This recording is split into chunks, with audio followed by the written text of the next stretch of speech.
আসসালামু আলাইকুম রহমতুল্লাহ বাবারকাতুহু। কেমন আছো তোমরা সবাই? মাঝখানে বেশ কিছুদিন গ্যাপ হয়ে গেছে না? তোমাদের সাথে মাঝে আমার দেখা হয়েছিল ওই যে কাজ ক্ষমতা শক্তি এই চ্যাপ্টার এর কয়েকটা লেকচার নিয়ে তোমাদের সাথে আমার দেখা হয়েছিল, কিন্তু এরপরে আমরা মাঝে বিভিন্ন কারণে একটা গ্যাপ হয়ে গেছে, তাই না? আচ্ছা, যাই হোক। তো তোমরা অলরেডি সালাম দিছো আমাকে, ওয়ালাইকুম আসসালাম। যারাই সালাম দিচ্ছ সবাইকে ওয়ালাইকুম আসসালাম রহমতুল্লাহ বাবারকাতুহু। তো শুরুতে একটু আমাকে জানাই দাও যে মানে বোর্ডের লেখা ক্লিয়ার দেখা যাচ্ছে কিনা আর আমার কথা ক্লিয়ার বোঝা যাচ্ছে কিনা। ঠিক আছে? সুদূর বাহরাইন থেকে তোমাদের সাথে আছি আমি। দূরত্ব যাতে আমাদের মাঝখানে কোনো বাধা না হয় আমরা সেটা ইনশিওর করতে হবে। তো সবাই একটু ফ্রেন্ড যারা অনেকেই জয়েন করার ইচ্ছা ছিল কিন্তু দেখা গেছে হয়তো ভুলে গেছে কোনো কারণে, তাদেরকে একটু মেনশন করে দাও অথবা একটা মেসেজ পাঠিয়ে দাও যাতে শুরু থেকে সবাই থাকতে পারে। শুরু থেকে যদি সবাই থাকে তাহলে আসলে লেকচারটা বুঝতে সুবিধা হয়। এম এস মমিন চৌধুরী, সৈয়দা নূরজাহাত জাবিন, অদিতি তালুকদার, তানজিলা বিথি, আরিচ রাহাত, তোমরা অনেকেই সালাম দিচ্ছ। তো সবার সালামের উত্তর একবারে দিয়ে দিচ্ছি, ওয়ালাইকুম আসসালাম রহমতুল্লাহ বাবরকাতুহু। তোমরা অলরেডি দুইটা চ্যাপ্টারের ক্লাস করে ফেলছো, সেটা হচ্ছে তাপগতিবিদ্যা, থার্মোডাইনামিক্স, আর হচ্ছে আইডিয়াল গ্যাস, যেটাকে বাংলায় বলে আদর্শ গ্যাস বা এর গতিতত্ত্ব। তো আজকে আমরা শুরু করব পর্যাবৃত্ত গতি।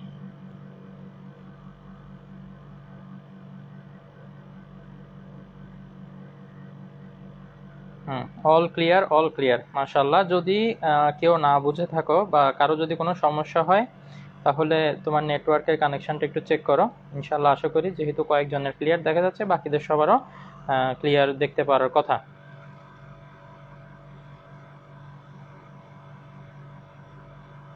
এই বিকালের টাইমটাতে আমি জানি অনেকেরই অসুবিধা থাকে, কারণ হচ্ছে অনেকেরই হয়তো বাইরে কোনো কাজ থাকে বা কোনো প্রাইভেট টিউশন থাকে। তো এই কারণে আসলে অনেকেরই জয়েন করা সম্ভব হয় না। কোনো অসুবিধা নেই, এটা যেহেতু রেকর্ড থেকেই যাবে তো তোমরা পরে চাইলে আসলে দেখে নিতে পারবা। নাজিয়া, তারপর মরিয়াম জান্নাত, অনেকেই সালাম দিচ্ছ। সবাইকে আবারও বলতেছি ওয়ালাইকুম আসসালাম ওয়া রাহমাতুল্লাহ ওয়া বারাকাতুহু, may peace be upon you all. আচ্ছা, তো একটু জানাও যে আমরা কি আর অপেক্ষা করা ঠিক হবে নাকি শুরু করে দিব?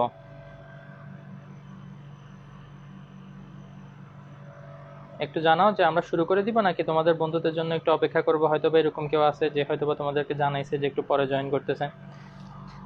তো আমরা শুরু করে দিই।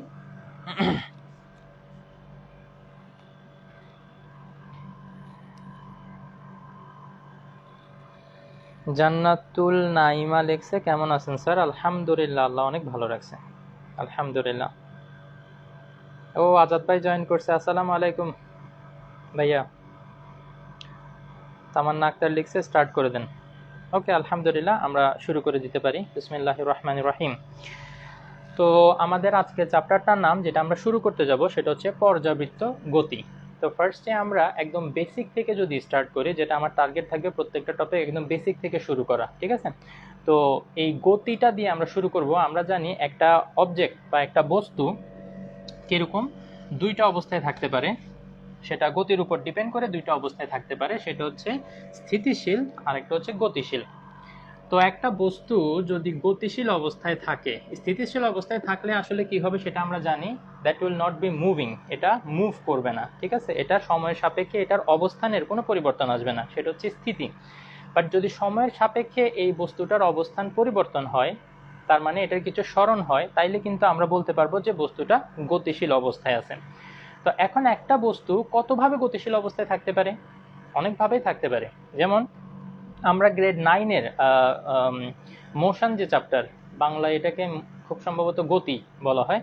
তো গতি এই চ্যাপ্টারটাতে আমরা দেখে আসছিলাম যে অনেক টাইপের মোশন ওখানে আমরা পড়ছিলাম, মোশনের প্রকারভেদ যেটা। তো প্রথম যেটা পড়ছিলাম সেটা হচ্ছে কি সরল রৈখিক গতি। একটা বস্তু যদি একটা স্ট্রেট লাইন বরাবর সামনে যাইতেই থাকে, এটা একটা সরল রৈখিক গতি। তারপর আমরা যেটাকে ইংলিশে লিনিয়ার মোশন বলে, আমি চেষ্টা করব একটু ইংলিশটা মেনশন করার জন্য, বিকজ আমি জানি এখানে আমার বাহরাইনের অনেকগুলো স্টুডেন্টও এখানে জয়েন করতেছে যারা কিনা ইংলিশ ভার্সন থেকে পড়ে, আবার তোমাদের বাংলাদেশেরও ক্যাডেট কলেজের কিছু স্টুডেন্ট, যেমন আমার নিজের কাজিন এখানে ভর্তি হয়েছে, তো তোমাদের জন্য আমি ইংলিশটা একটু মেনশন করার চেষ্টা করবো, বিকজ ক্যাডেট কলেজে আমরা জানি ইংলিশ ভার্সনে হয় পড়ালেখা, তাই না? তো এটা হচ্ছে কি লিনিয়ার মোশন অথবা সরল রৈখিক গতি। আর অন্য ধরনের কি হইতে পারে, যেমন সার্কুলার মোশন হইতে পারে, যেটাকে বাংলায় আমরা বৃত্তীয় গতি বলি। একটা বস্তু যদি বৃত্তাকার পথে ঘূর্ণায়মান থাকে তাহলে সেটা কি, সেই গতিটাকে আমরা বলবো বৃত্তীয় গতি অথবা সার্কুলার মোশন। এক্সাম্পল, আমরা যে কোনো একটা রশির এক প্রান্ত যদি নিজের হাতে ধরি এবং আরেক প্রান্তে একটা বল অথবা একটা পাথর যে কোনো কিছু ফিক্স করে আমরা যদি এটাকে ঘুরাইতে থাকি, definitely it will be in a circular motion, বাংলায় যেটাকে আমরা বৃত্তীয় গতি বলবো। ঠিক আছে, তো এরকম আরো অনেকগুলো গতি আমরা পড়ছি, যার মধ্যে একটা গতি ছিল পর্যায়বৃত্ত গতি।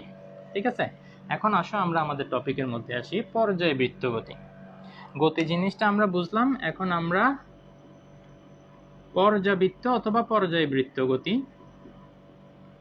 এই পর্যায়বৃত্ত গতিটা বলতে কি বোঝায়? পর্যাবৃত্ত এই কথাটা শুনলেই সাথে সাথে যে আইডিয়াটা তোমাদের মাইন্ডে আসা দরকার সেটা হচ্ছে কিছু একটা বারবার রিপিট হবে, কিছু একটা কি হবে, বারবার রিপিট হবে।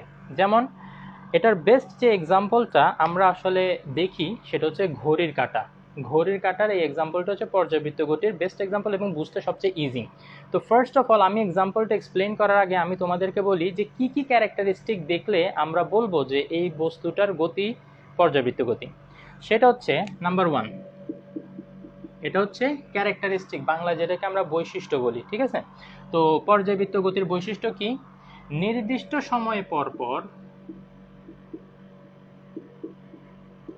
নির্দিষ্ট সময় পর পর, এইটা প্রথম কথা, সময়টা নির্দিষ্ট হইতে হবে। ঠিক আছে, তো কিসের জন্য সময়টা নির্দিষ্ট? গতিপথের কোনো একটা পয়েন্টকে এটা বারবার একই দিক থেকে ক্রস করবে, গতিপথের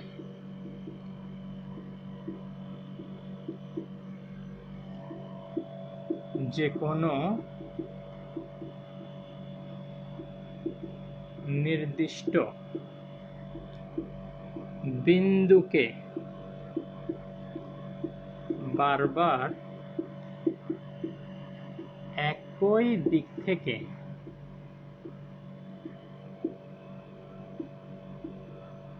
অতিক্রম করবে।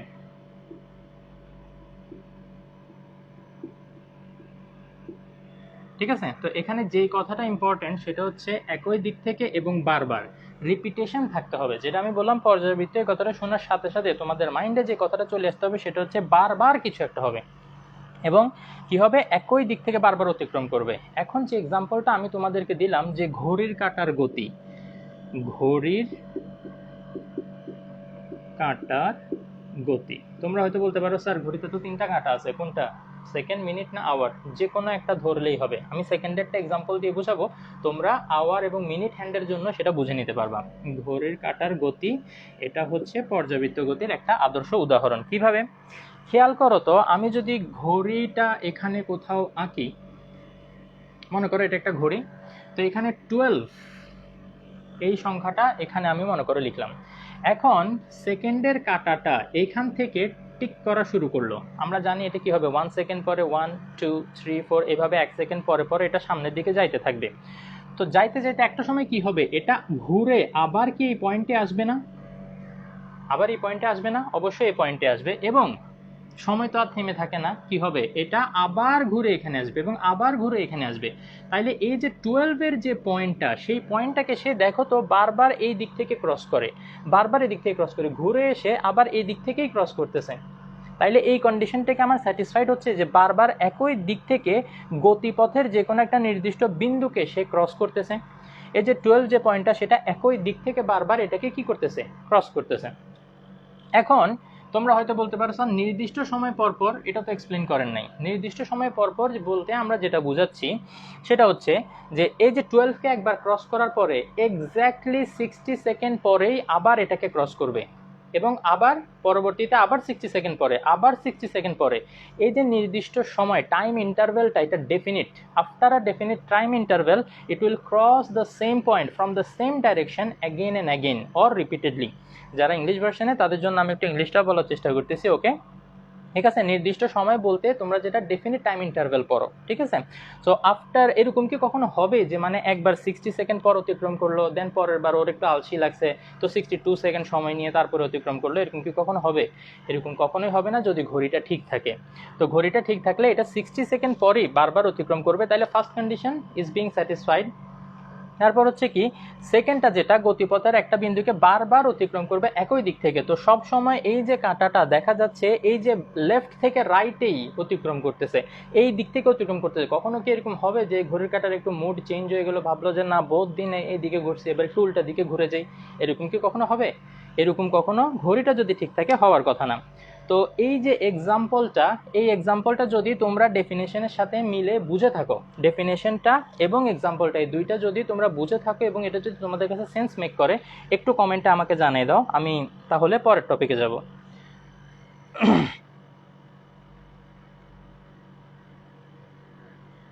আচ্ছা, এখানে পিএস বিশাল বিশ্বাস লেখছে স্যার ভিডিও আটকাচ্ছে,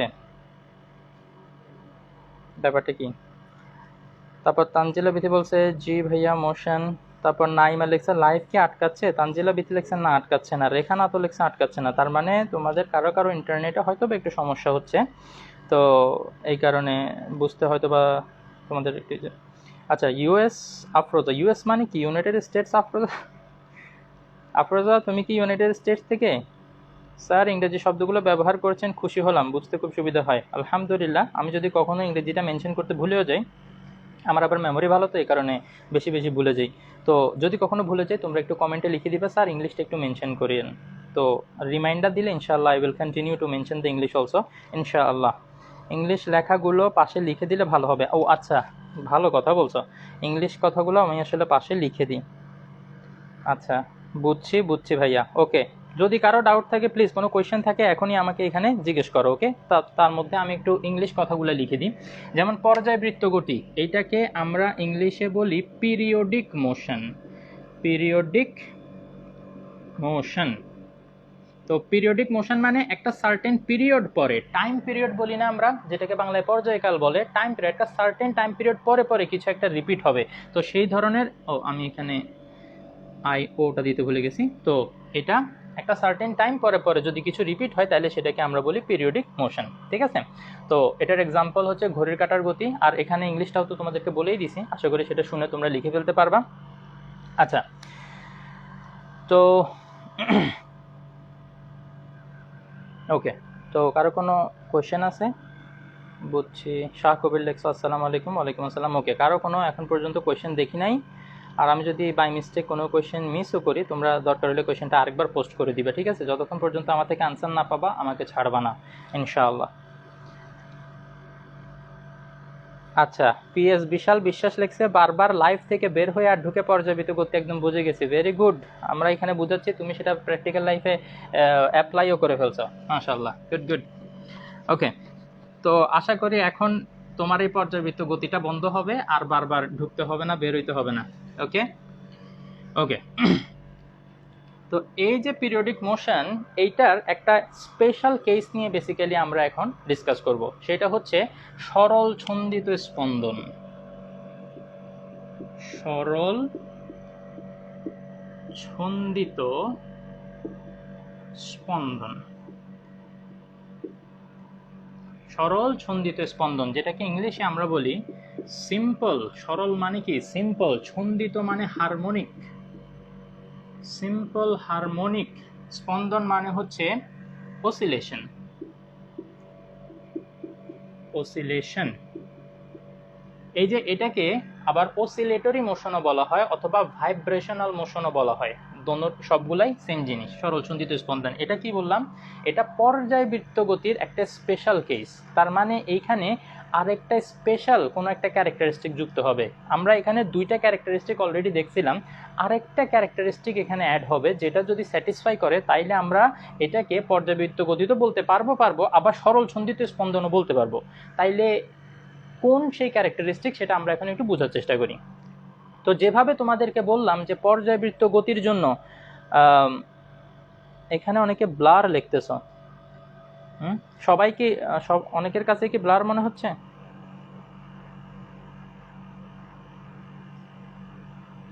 যাই হোক, এখন তো মাত্র শুধু এই কথাটা লিখছি, সামনের যে জিনিসগুলো বুঝাবো আমার কথাগুলো যদি তোমরা ক্লিয়ারলি বুঝো না তাইলেও ইনশাল্লাহ হয়ে যাবে, ঠিক আছে। এক্সপ্লেনেশনটা যদি মনোযোগ দিয়ে শোনো তাইলে ইনশাল্লাহ হয়ে যাবে।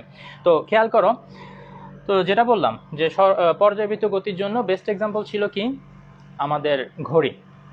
আর সরল সন্ধিত স্পন্দনের জন্য যে এক্সাম্পলটা দিয়ে আমরা ফুল চ্যাপ্টারটা বোঝার চেষ্টা করব সেটা হচ্ছে সরল দোলক, যেটাকে ইংলিশে বলা হয় সিম্পল পেন্ডুলাম, ঠিক আছে। তো দেখি আমরা এখন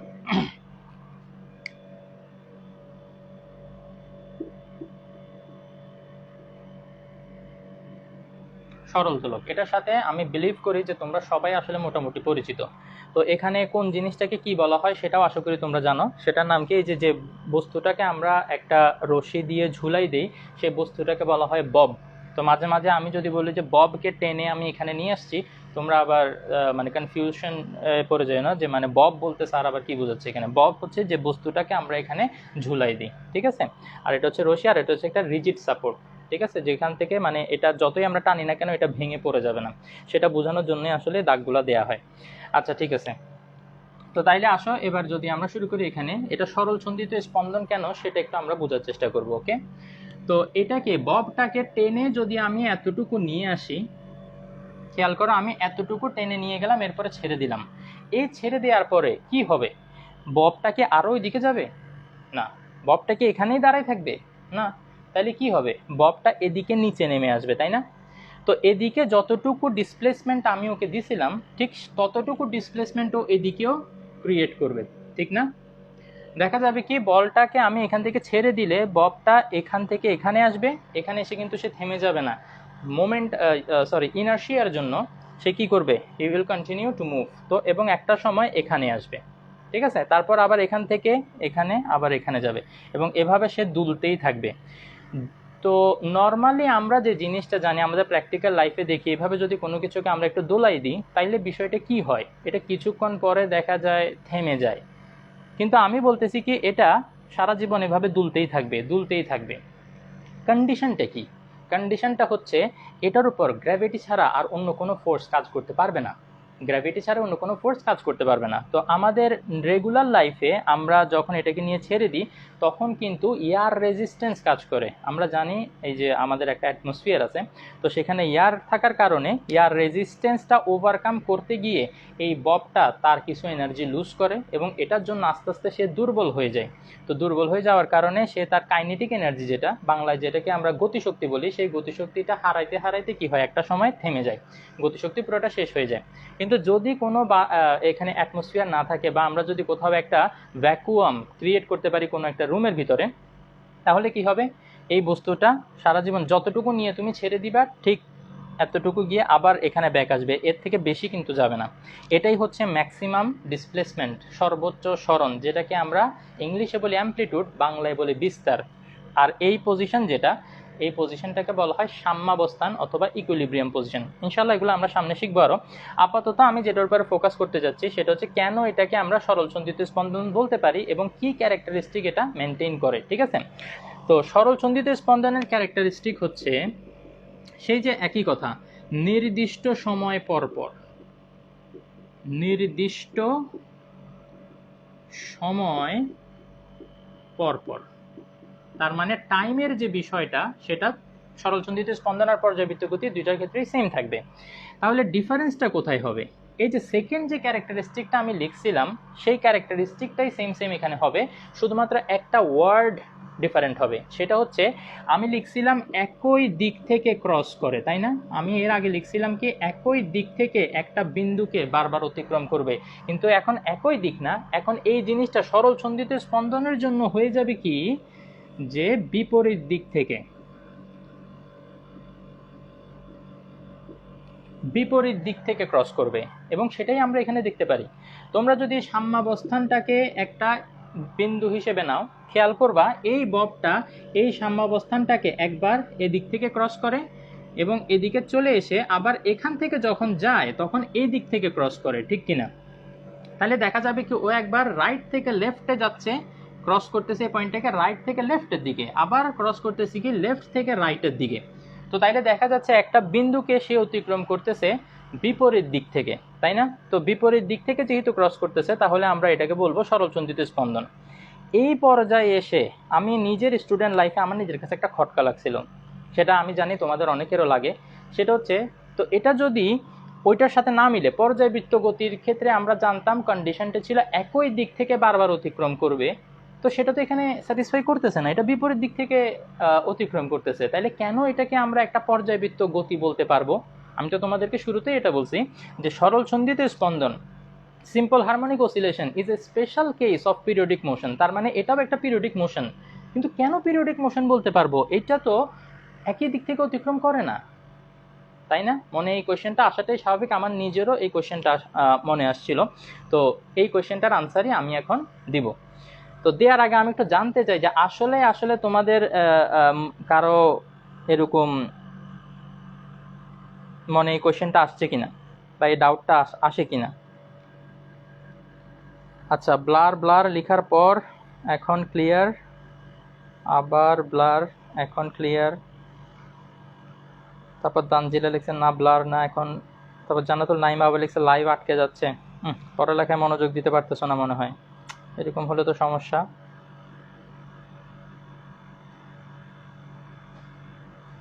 তানজিনা সুলতানা লেখছে আসসালামু আলাইকুম স্যার, 20 মিনিট লেট হয়ে গেছে, sorry, no problem, better late than never. Okay okay. পিএস বিশাল বিশ্বাস হাত তুলে লেখছে ইয়েস স্যার। তার মানে হচ্ছে ওর মনে ওই কোয়েশ্চেনটা আসে যে কেন আমরা এটাকে পিরিয়ডিক মোশন বলতে পারবো। আচ্ছা, তো তাইলে আসো আমরা জানার চেষ্টা করি কেন এটাকে আমরা পিরিয়ডিক মোশন বলতে পারি। ঠিক আছে, পিরিয়ডিক মোশনের ক্ষেত্রে আমার কন্ডিশনটা কি ছিল, নির্দিষ্ট সময় পরপর এবং একই দিক থেকে অতিক্রম করতে হবে। তো আমরা দেখি যে ওই কন্ডিশনটাও এটাকে স্যাটিসফাই করে কিনা। মনে করো আমি এই ববটাকে যখন এখানে নিয়ে ছেড়ে দিলাম, তখন টাইম কত, time T is equal two 0 second. আমরা ধরে নিই যে মানে এখানে যখন শুরু করছিস তো টাইম তখন 0 থাকে। ফর এক্সাম্পল আমি ধরে নিলাম 1 সেকেন্ড পরে বস্তুটা এখানে আসলো, এবং এখান থেকে এখানে আসতে যদি 1 সেকেন্ড লাগে, তাইলে খুব ভালো করে আমরা জানি যে এখান থেকে এখানে আসতেও আরও 1 সেকেন্ড লাগবে, তাইলে 2 সেকেন্ড পরে ও এখানে, দেন এখান থেকে আবার এখানে আসতে আরও 1 সেকেন্ড লাগবে, তো 2 সেকেন্ডে আরও 1 সেকেন্ড পরে, তার মানে 3 সেকেন্ড পরে ও এখানে আসবে। তো এই যে ইকুইলিব্রিয়াম পয়েন্টটা যে ক্রস করতেছে, কোন কোন দিক থেকে ক্রস করতেছে সেই জিনিসটা আমরা একটু এখানে বোঝার চেষ্টা করি। দেখো 1 সেকেন্ডের সময় যখন সে ক্রস করে তখন সে এদিক থেকে ক্রস করে, রাইট? আবার 3 সেকেন্ডের সময় যখন সে ক্রস করবে তখন সে আবার কি বিপরীত দিক থেকে ক্রস করে। তো এরপরে 3 সেকেন্ডের পরে আবার যখন 4 সেকেন্ড হবে তখন সে এখানে থাকবে, 4 সেকেন্ডের পরে আরও 1 সেকেন্ড পরে 5 সেকেন্ডের সময় সে আবার এখানে আসবে, তাই না? এবং এবার সে আবার এদিক থেকে ক্রস করতেছে। তো ঠিক একইভাবে আমি যদি কন্টিনিউ করি তাহলে টাইমটা কি হবে, যেহেতু নিচে তোমরা হয়তো বা দেখতে পাচ্ছ না, আমি একটা দাগ দিয়ে রাখছি, এর নিচে হয়তো তোমরা দেখতেছো না। তো 5 সেকেন্ডের পরে দেখা যাচ্ছে এই গ্যাপটা কি 2 সেকেন্ড 2 সেকেন্ড করে। তো এই ডিরেকশনের জিনিসটাও যদি আমরা মেনটেন করি তাইলে এখানে 7 সেকেন্ডের সময় উল্টা দিক থেকে ক্রস করবে, তার মানে হচ্ছে এদিকে। আবার 9 সেকেন্ডের সময় ক্রস করবে যেটা কিনা উল্টা দিক থেকে।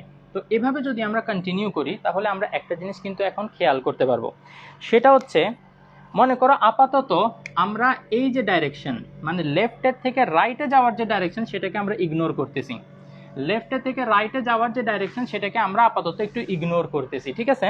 তাহলে এখন খেয়াল করো তো এই যে একই দিক থেকে যে অতিক্রম করতেছে সেটার মাঝখানে কি একটা নির্দিষ্ট সময় মেনটেন হচ্ছে? কোশ্চেনটা ভালো মতো খেয়াল করো। রাইট থেকে যখন লেফটে যাচ্ছে তখন প্রথমে ছিল 1 সেকেন্ড, এর কত সেকেন্ড পরে আবার সেম ডাইরেকশন থেকে ক্রস করছে, সেম দিক থেকে ক্রস করতে হবে, তাই না? তো কত সেকেন্ড পরে দেখা যাচ্ছে 4 সেকেন্ড পরে একই দিক থেকে ক্রস করছে। তো এরপরে এইভাবে এই সেম ডাইরেকশন থেকে আবার কখন ক্রস করে, যখন 9 সেকেন্ড। তো 5 সেকেন্ডের সাথে 9 সেকেন্ডের ডিফারেন্স কত, আবার দেখা যাচ্ছে 4 সেকেন্ড। কিছু কি ফিল করতে পারতেছো তোমরা? দেখো একটা নির্দিষ্ট সময় পরে পরে সেই একই দিক থেকে কিন্তু ক্রস করতেছে, তাই না? ডিরেকশনটা আমি এখানে দিয়ে দিছি তোমাদের বোঝার সুবিধার জন্য।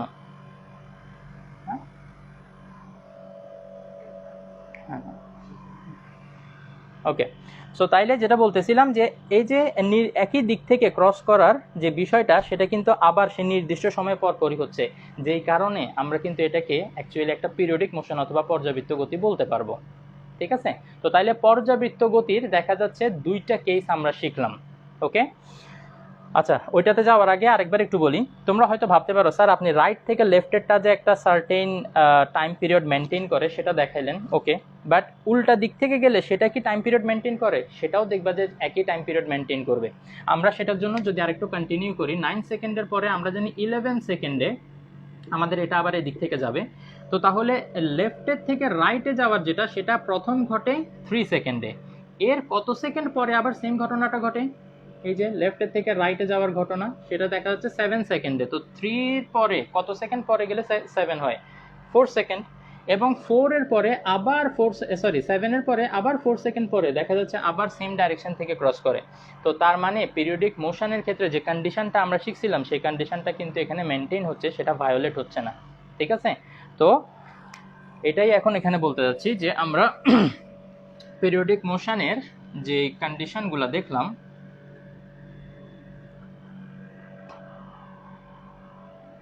তো সেখান থেকে একটা পিরিয়ডিক মোশন আমরা দেখলাম যেটা কিনা ক্লকের, ঠিক আছে, যে এটা একই দিক থেকে অতিক্রম করবে বারবার একই। আর আরেকটা দেখলাম সিম্পল পেন্ডুলামের ক্ষেত্রে, সিম্পল পেন্ডুলাম যেটাকে বাংলায় আমরা সরল দোলক বলি। তো এটাও কি করবে, এখানে নিয়ে আমরা যদি ছেড়ে দিই তাহলে দেখা যাবে এদিকে আসবে, এদিকে যাবে, অ্যান্ড আবার এদিক থেকে এদিকে যাবে। তো এই দোনোটাকেই আমরা পর্যায়বৃত্ত গতি বলতে পারবো, এবং কেন বলতে পারবো সেটা আমি তোমাদেরকে বলছি অলরেডি। ঠিক আছে? তো এই যে দুই টাইপ, ঠিক আছে, এই দুই টাইপের মধ্যে ডিফারেন্সটা হচ্ছে এখানে সবসময় একই দিকে কণাটা গতিশীল থাকে। যে কণাটা আমরা কনসিডার করতেছি সেটা সবসময় একই দিকে গতিশীল থাকে। আর এখানে কি হয় দেখি বলতো, কণাটা অর্ধেক সময় একদিকে যায় এবং বাকি অর্ধেক সময় তার উল্টা দিকে যায়।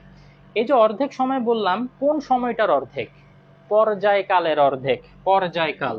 এই পর্যায়কাল জিনিসটাও আমি এখনই এক্সপ্লেন করে ফেলি, এটা একটু পরে এমনিতেই এক্সপ্লেন করতাম, তো বেটার এখানে এক্সপ্লেন করে ফেলি। পর্যায়কাল জিনিসটা কি?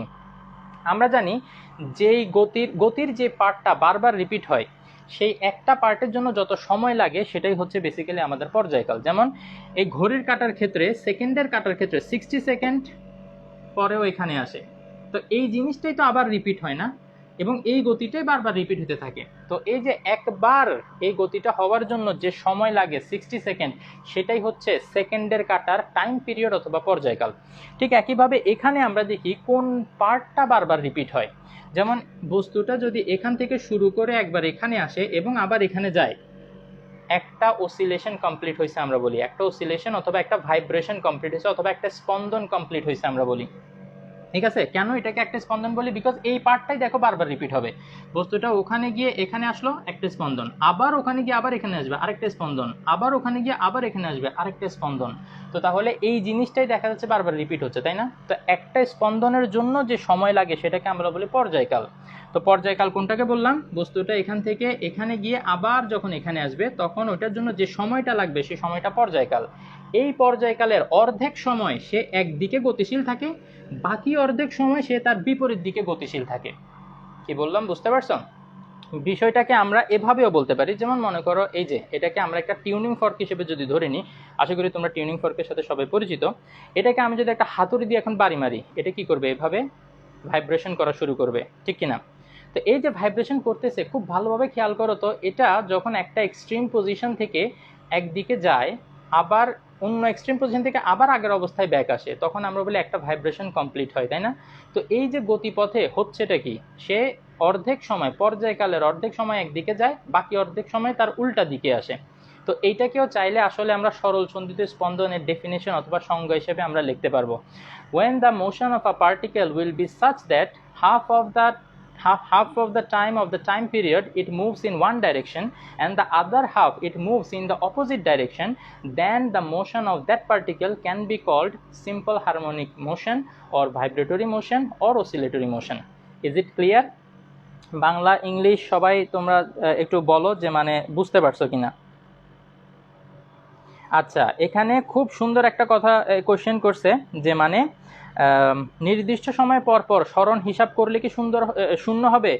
এটা নির্দিষ্ট সময়টা যদি পর্যায়কালের ইকুয়াল হয়, পর্যায়কাল মনে করো এই যে 60 সেকেন্ড হচ্ছে ঘড়ির কাঁটার পর্যায়কাল, তো তুমি যদি 60 সেকেন্ড পরে এটা স্মরণ হিসাব করো জিরো, বিকজ এটা স্টার্ট করছিল এখানে, আবার ঘুরে কি করছে এখানেই এসে গেছে। তো তার মানে initial point and final point same.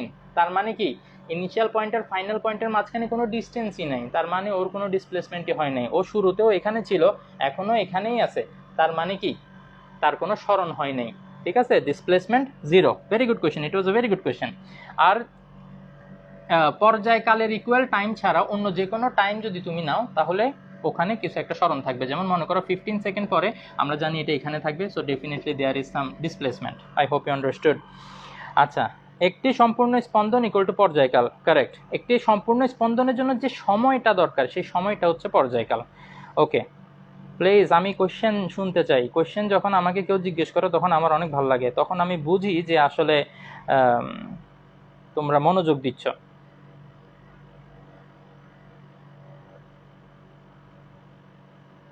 ঠিক আছে, কোয়েশ্চেন করবা, নাইলে আমার মনে হয় কি তোমরা আমার মতো কাজ করতেছো।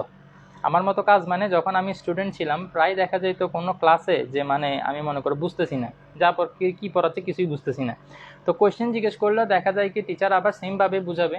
তো এই কারণে মাঝে মাঝে কোয়েশ্চেন জিজ্ঞেস করি না, বলছে হ্যাঁ হ্যাঁ বুঝছি বুঝছি ওকে। তো প্লিজ দয়া করে আমার সাথে এভাবে করবা না। এখানে তোমরা সবাই টাকা দিয়ে পড়তে আসছো, ঠিক আছে? কখনো এরকম হবে না যে তুমি একটা দোকানে গেছো, তুমি দোকানে গিয়ে একটা শার্ট কেনার জন্য টাকা দিয়েছো কিন্তু শার্ট না নিয়ে চলে আসছো। হবে কখনো এটা?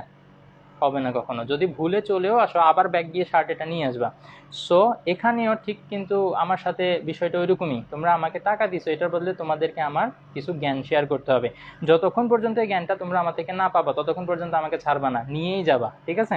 সো প্লিজ আমাকে কোয়েশ্চেন করো। আচ্ছা, এখানে বলছে sir is there any specific name for pendulums motion? পেন্ডুলামের মোশন টাইপ হচ্ছে simple harmonic motion, simple harmonic oscillation, অথবা ভাইব্রেটরি মোশন, অথবা অসিলেটরি মোশন। বাংলায় যদি আমি এটাকে বলি সরল ছন্দিত স্পন্দন। পেন্ডুলামের যে গতি সেটা হচ্ছে সরল ছন্দিত স্পন্দন গতি। আচ্ছা, নাজিয়া লেখা অল ক্লিয়ার, আলহামদুলিল্লাহ। আলহামদুলিল্লাহ ক্রিস্টাল ক্লিয়ার, বুঝছি, আলহামদুলিল্লাহ বুঝছি স্যার। আরও একটু বলেন। হ্যাঁ, কোন পার্টটা বলবো? উর্মি বিনতে জাহেদ বলছে আরও একটু বলেন। কোন পার্টটা বলবো সেটা একটু বলো। মানে এটা কেন পর্যায়বৃত্ত গতি সেটা বলবো, নাকি এটা সরল ছন্দিত স্পন্দন কেন সেটা এক্সপ্লেন করব, বা ক্যারেক্টারিস্টিক বা বৈশিষ্ট্যগুলো বলবো সেটা একটু লিখো, তাইলে আমার একটু বুঝতে সুবিধা হবে যে মানে কি আর একটু বলতেছো, ঠিক আছে? আচ্ছা, প্লাস আমি এই জিনিসটা একটু জানতে চাই, আমি নিজে স্টুডেন্ট লাইফে যেই ডাউটটা ক্যারি করছিলাম, আমি চাই না তোমাদের আজকের পরে সেই ডাউটটা কারো থাক বা সেই কনফিউশনটা কারো থাক। সেটা হচ্ছে কেন এটাকে আমি পর্যায়বৃত্ত গতিও বলতে পারি? এটা সরল ছন্দিত স্পন্দন, এটা মানতে কোনো সমস্যা নেই, কারোই সমস্যা নেই, কিন্তু এটাকে পর্যায়বৃত্ত গতি কেন সেটা মানতে অনেকেরই অবজেকশন থাকে, যেখানে তো বিপরীত দিক থেকে হয়। তো এই জিনিসটা আমি তোমাদেরকে একটু বোঝানোর চেষ্টা করছি, আমি কি পারছি কিনা সেটা একটু তোমরা একটু আমাকে জানাও, যে তোমরা কি এগ্রি করো যে এটা একটা পর্যায়বৃত্ত গতি? Are you convinced?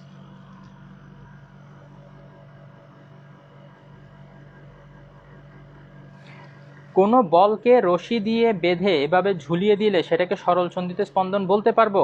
তোমরা এই যে বলকে একটা রশি দিয়ে যদি ঝুলিয়ে দাও সেটাকে সরল দোলক বলতে পারবা। আর সেই সরল দোলককে যদি তুমি একটু ডিস্টার্ব করো, একটু টেনে ছেড়ে দিলা, তাইলে ও যে গতিটা তোমাকে দিবে সেই গতিটাকে বলতে পারবা সরল ছন্দিত স্পন্দন। সরল ছন্দিত স্পন্দন কোনো বস্তুর নাম না, বস্তুর একটা স্পেশাল গতির নাম, ঠিক আছে? সেটা হচ্ছে, আর যে বস্তুটা তুমি যদি সেটিংটার নাম জিজ্ঞেস করো, এই সেটিংটাকে আমরা বলি সিম্পল পেন্ডুলাম, অথবা বাংলায় আমরা বলি সরল দোলক। এটা পিএস বিশাল বিশ্বাস বলছে। আচ্ছা আচ্ছা, উর্মি বিনতে জাহেদ তুমি লিখছো পর্যায়বৃত্তিক গতি। পর্যায়বৃত্তিক গতির দুইটা ক্যারেক্টারিস্টিক আমি ক্লাসের শুরুতেই বলছি, সেটা হচ্ছে নির্দিষ্ট সময় পর পর এবং একই দিক থেকে কি করতে হবে, যে কোনো একটা পয়েন্টকে ক্রস করতে হবে। তো আমরা ঘড়ির কাঁটার এক্সাম্পলটা দিয়ে বলতেছিলাম যে এখানে 12 এই নাম্বারটা দেখো তো, একটা ঘড়ির কাঁটা, সেকেন্ডের কাঁটা যদি এখানে টিক টিক করা শুরু করে, সে কি করবে ঠিক 60 সেকেন্ড পরে আবার এখানে আসবে, এবং আবার 60 সেকেন্ড পরেই আসবে। কোনোবার কি এরকম হবে যে একবার 61 সেকেন্ড পরে আসলো, আরেকবার 58 সেকেন্ড পরে আসলো? এরকম হবে না, প্রত্যেকবারই 60 সেকেন্ড পরেই এইটাকেই ক্রস করবে। তো তাইলে নির্দিষ্ট সময় পর পর যে কন্ডিশনটা সেটা আমরা স্যাটিসফাই হচ্ছে দেখতে পাচ্ছি। সেকেন্ড যে ক্যারেক্টারিস্টিক ছিল একই দিক থেকে অতিক্রম করতে হবে, দেখা যাচ্ছে এই যে 12 যে পয়েন্টটা সেটা সে বারবার এদিক থেকেই ক্রস করে, আবার ওই দিক থেকে ক্রস করে। ঘড়ির কাঁটা সবসময় এই যে ক্লকওয়াইজ ডাইরেকশনে ঘুরে, কখনো কি ঘড়ির কাঁটা এদিক থেকে ঘুরে এদিক থেকে ক্রস করবে 12 কে? কখনোই এটা করবে না, রাইট? তো তো তাইলে আমরা দেখতে পাচ্ছি সেকেন্ড যে কন্ডিশন সেটাও স্যাটিসফাই করে। তো এটাই হচ্ছে পর্যায়ভিত্তিক গতির একটা মানে ক্যারেক্টারিস্টিকগুলো আর কি। আচ্ছা, আবিদ জাফর লেখছে আসসালামু আলাইকুম স্যার। ওয়ালাইকুম আসসালাম ওয়া রাহমাতুল্লাহি ওয়া বারাকাতুহু। অনেকদিন পর আপনার ক্লাস দেখতেছি। হ্যাঁ, আমি এই গ্রুপে কাইন্ড অফ অমাবস্যার চাঁদের মতো। আশা করি সামনে থেকে আরেকটু রেগুলার হইতে পারবো ইনশাআল্লাহ, আল্লাহ যদি সুযোগ দেয়, আল্লাহ যদি চায়। তানজিলা বিতি আসসালামু আলাইকুম ভাইয়া, কেমন আছেন? আচ্ছা, তো আবিদ ভাইকে লিখছে স্প্রিং এর গতি কি সরল ছন্দিত গতি হবে? 100 বার অবশ্যই স্প্রিং এর গতি সরল ছন্দিত গতি। আসো তাহলে যেহেতু ও বলেই ফেলছে, তাইলে আমরা স্প্রিং এর গতিটা সরল ছন্দিত গতি কিনা সেটা আমরা একটু বোঝার চেষ্টা করি। তো তাহলে খেয়াল করো, এখান থেকে একটা রিজিড সাপোর্ট থেকে আমরা যদি সরল ছন্দিত একটা স্প্রিংকে ঝুলাই দিই, একটা স্প্রিংকে এভাবে ঝুলাই দিলাম, ঠিক আছে? বেচারা শান্তশিষ্ট ছিল, কিন্তু তুমি তো লেজ বিশিষ্ট, তুমি কি করলা? এটার সাথে একটা ভর বেঁধে দিলা। তাহলে এটা কি হবে? এটা হালকা একটু ইলংগেটেড হবে। তো ইলংগেটেড হইলে কিরকম হবে, বিষয়টা কিরকম দেখা যাবে? আগে ও যতটুকু ছিল এখন তার থেকে সে একটু লম্বা হয়ে যাবে। ঠিক ঠিক আছে, আগে যতটুকু ছিল এখন তার থেকে সে একটু লম্বা হয়ে যাবে। কিন্তু তুমি এতেও শান্ত না, তুমি আরো ওকে ডিস্টার্ব করতে চাও। তুমি কি করলা? এই বলটাকে একটু, এই বস্তুটাকে একটু ধরে নিচের দিকে টেনে এতটুকু পর্যন্ত টেনে ছেড়ে দিলা। তাইলে কি হবে দেখি বলো তো? এই বলটা এখন দেখবা যে স্প্রিংটার স্থিতিস্থাপক বলের কারণে কি হবে? উপরের দিকে ওঠানামা করবে। এই যে এখান থেকে এটাকে যদি আমরা ইকুইলিব্রিয়াম কন্ডিশন ধরি, এখান থেকেও যতটুকু নিচে নামবে ঠিক আবার উপরে ওঠার সময় এখান থেকে ঠিক ততটুকু উপরে উঠবে। ঠিক আছে? তো তাইলে এটা হচ্ছে আমাদের সেই ইকুইলিব্রিয়াম পজিশন অথবা সাম্যাবস্থান বাংলা যেটাকে আমরা বলি। ঠিক আছে, সাম্যাবস্থান থেকে একটু টেনে ছেড়ে দিলে এটা কি হবে? সাম্যাবস্থানে যাবে এবং উপরে উঠে যাবে, আবার সাম্যাবস্থানে আসবে, আবার নিচে আসবে। তো তাহলে এইটাকে আমরা সরল সঞ্চিত স্পন্দন বলতে পারি কিনা দেখি তো। এটাকে আমরা বলতে পারি। কেন? কারণ এখান থেকে যখন একবারও উপরে যাবে আবার নিচে আসবে, একটা স্পন্দন কমপ্লিট হবে। কেন কেন এটাকে একটা স্পন্দন বললাম? বিকজ এই জিনিসটাই বারবার রিপিট হবে। দেখো তো, এখান থেকে উপরে গিয়ে একবার আসলো, আবার উপরে গিয়ে আসবে, আবার উপরে গিয়ে আসবে, তো এই পার্টটাই বারবার রিপিট হচ্ছে। তো তাইলে এখানে আমরা সরল সঞ্চিত স্পন্দনের যে ক্যারেক্টারিস্টিক সেটা মেনটেন হয় কিনা দেখি। সেটা মেনটেন হয়, কারণ এটা মনে করো উপরে যাইতে যদি 2 সেকেন্ড লাগে, নিচে আসতে আবার ঠিক সেম 2 সেকেন্ড লাগবে। ঠিক আছে, এটা উপরে যেতে 2 সেকেন্ড লাগে, তাইলে আবার নিচে আসতে 2 সেকেন্ড, তার মানে কি টোটাল 4 সেকেন্ড পরে এটা আবার এই পয়েন্টে ব্যাক আসবে। এরপরে দেখা যাবে কি আবার উপরে গিয়ে আসবে, তখন দেখা যাবে আরো 4 সেকেন্ড সময় লাগছে, তার মানে 8 সেকেন্ডের সময় সে আবার এই পজিশনে থাকবে। ঠিক একইভাবে উপরে গিয়ে আবার যখন এখানে আসবে আরো 4 সেকেন্ড সময় লাগবে, তাহলে নির্দিষ্ট সময় পর পর সে একটা পয়েন্টে বারবার আসতেছে। ঠিক আছে, এখন সেকেন্ড যে কন্ডিশন ছিল যে মানে এটা বিপরীত দিক থেকে অতিক্রম করে কিনা, হ্যাঁ এটা বিপরীত দিক থেকে অতিক্রম করে। তুমি যদি এই ইকুইলিব্রিয়াম কন্ডিশনটা ধরো, এই পয়েন্টটাকে সে একবার নিচের থেকে উপরের দিকে যাওয়ার সময় নিচে থেকে উপরের দিকে এই ডাইরেকশনে ক্রস করে, আবার উপর থেকে যখন সে নিচের দিকে নামে তখন কিন্তু সে উপর থেকে নিচের দিকে এই ডাইরেকশনে ক্রস করে। তাহলে এই কন্ডিশনটাও স্যাটিসফাইড। কোন কন্ডিশন? যেটা হচ্ছে মানে একই পয়েন্টকে বিপরীত দিক থেকে অতিক্রম করবে। তো দেখা যাচ্ছে এটা বিপরীত দিক থেকে অতিক্রম করে। এরপর আসো, তোমরা হয়তো বলতে পারো স্যার আপনি তো আরেকটা ডেফিনেশন বলছিলেন সরল সন্ধিত স্পন্দনের, সেই ডেফিনেশনটা কি?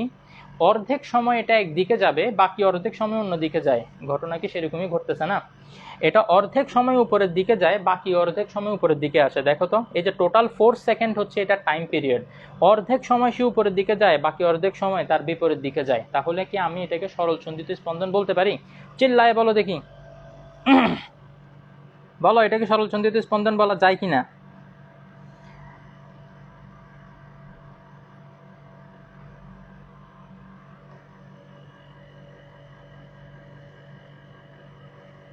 যায়, এটাকে সরল সন্ধিত স্পন্দন বলা যায়। হুমায়রা বিনতে আজাদ লেখছো ওয়ালাইকুম আসসালামু আলাইকুম। ওয়ালাইকুম আসসালাম। আচ্ছা, তানজিলা বিথি লেখছে আবার একটু বুঝান, এই পয়েন্টটাই মনে হয়, তাই না?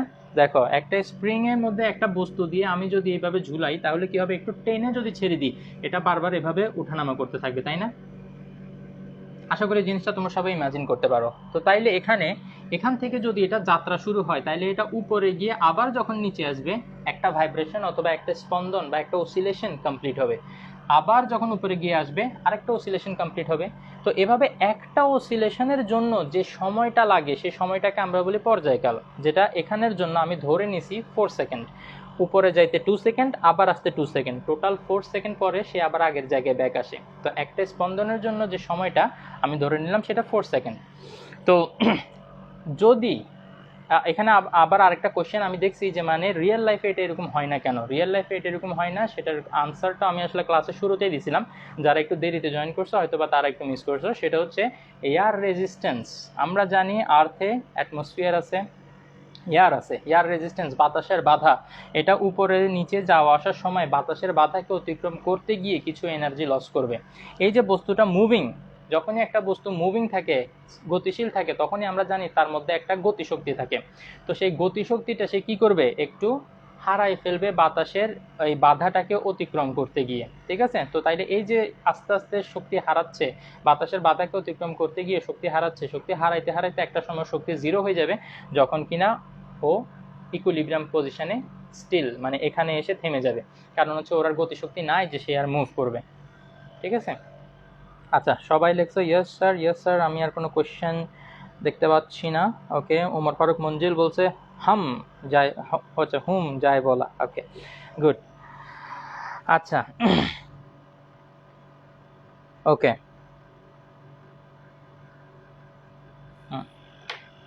তো তোমাদের সাথে এই জিনিসটা আমি একটু শেয়ার করতে চাই। একটু দেখো, জাস্ট একটা নমুনা তোমাদেরকে শেয়ার করি যে তোমাদেরকে পড়ানোর আগে আমরা কতটুকু পড়াশোনা করি। ঠিক আছে, আমরা যে যেখানেই পড়াই না কেন, যে যত বেশি জেনে ফেলি না কেন, কখনো এটার শেষ নেই। তো তোমাদেরকে পড়ানোর আগে আমার নিজের নোট করতে হয়। ঠিক আছে, আমি তো এখানে একটা কলেজে পড়াই, তোমরা জানো, বাংলাদেশ স্কুল বাহরাইনের। আমি গ্রেড 9 থেকে 12 ফিজিক্স আর ম্যাথমেটিক্স পড়াই। তো এই যে স্টুডেন্টদেরকে পড়ানোর আগে আমার নিজের পড়াশোনা করতে হয়। কেন এই পড়াশোনাটা করতে হয়? যেমন স্টুডেন্ট লাইফে এই পড়াশোনাগুলো আমি করি নি, এখন যত ডিটেলসে আমি পড়াশোনা করি এতটুকু পড়াশোনা আমি করি নেই। কেন করি নেই?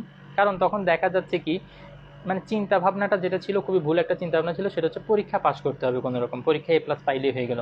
তো পরীক্ষা A+ পাওয়ার জন্য এই জিনিসটা এভাবে লিখতে হবে, ওকে লিখে দিছি। কিন্তু এটা কেন এরকম সেটা তখন আসলে ডিটেলস জানার চেষ্টা করিনি। কিন্তু যখন আমি টিচার হয়েছি, তখন আমি ক্লাসের মধ্যে গিয়ে যদি আমি স্টুডেন্টদেরকে বলি যে মানে এই জিনিসটা এরকম লিখতে হবে, ডেফিনেটলি এখানে আমি একটা কোয়েশ্চেন এক্সপেক্ট করি যে মানে কেউ একজন আমাকে জিজ্ঞেস করবে, স্যার কেন এটা আমি এরকম লিখবো, what is the logic behind it. Illogical কিছু তো অবশ্যই আমরা এখানে পড়াইতে পারি না। ঠিক আছে, তো তো এই যে কোয়েশ্চেনটা আমাকে করবে সেটার আনসার আমাকে জানতে হবে না? আমি যদি না জানি কিভাবে আমি তাকে আনসার দিব? তো তখন আমার নিজেকে দেখা যায় অনেক পড়াশোনা করতে হয়। তো এই যে এটা আমার নোটবুক, এটা আমার নোটবুক। ঠিক আছে, এই যে এখানে তোমাদের জন্য নোট করা। তো এই কারণে যখন কোনো টিচার বলে যে তোমাদের জন্য আসলে টিচাররা কষ্ট করেন, টিচাররা শুধু ক্লাস নেওয়ার সময় যে কষ্ট করেন তা না, এর বাইরে মানে ক্লাস নেই হয়তো বা আমরা 1 ঘন্টা বা 2 ঘন্টা, বাট এটার পিছনে 10-12 ঘন্টার পরিশ্রম থাকে। ঠিক আছে, তো আশা করি এই জিনিসগুলা তোমরা রিয়েলাইজ করবা এবং এগুলাকে তোমরা ইউটিলাইজ করবা। এগুলা সফল হবে কখন? যখন তুমি একটা ভালো রেজাল্ট করবা ইনশাআল্লাহ। তুমি যখন একটা ভালো জায়গায় যাবা এবং যাওয়ার পর একদিন হয়তো আমাদের কাউকে ফোন দিয়ে বলবা যে স্যার আজকে আমি এইখানে আছি, তো তখন আমরা হয়তো কিছু পাবো না, তুমি তো আমাদেরকে কোনো টাকা পয়সা পাঠাবে না, না তো তাইলে আমরা কি পাবো? আমাদের কাছে একটু ভালো লাগবে যে মানে আমরা তোমাকে পড়াইছিলাম এবং সেটাকে ইউজ করে তুমি কিছু একটা করতে পারছো লাইফে। ঠিক আছে, তো সবাই একটু সিরিয়াস থাকবে ইনশাআল্লাহ।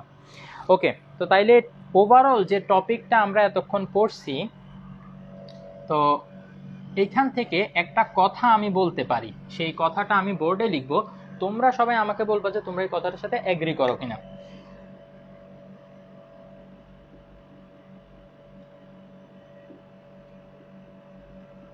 ইদানিং আসলে গত 4-5 বছর যতদিন ধরে বাহরাইনে পড়াচ্ছি, বাংলাটা আসলে লেখা হচ্ছে না। তো বাংলাটা মানে কেন যেন একটু জড়তা কাজ করতেছে। সো যদি কোথাও লেখা না বুঝো একটু আমাকে বলিও।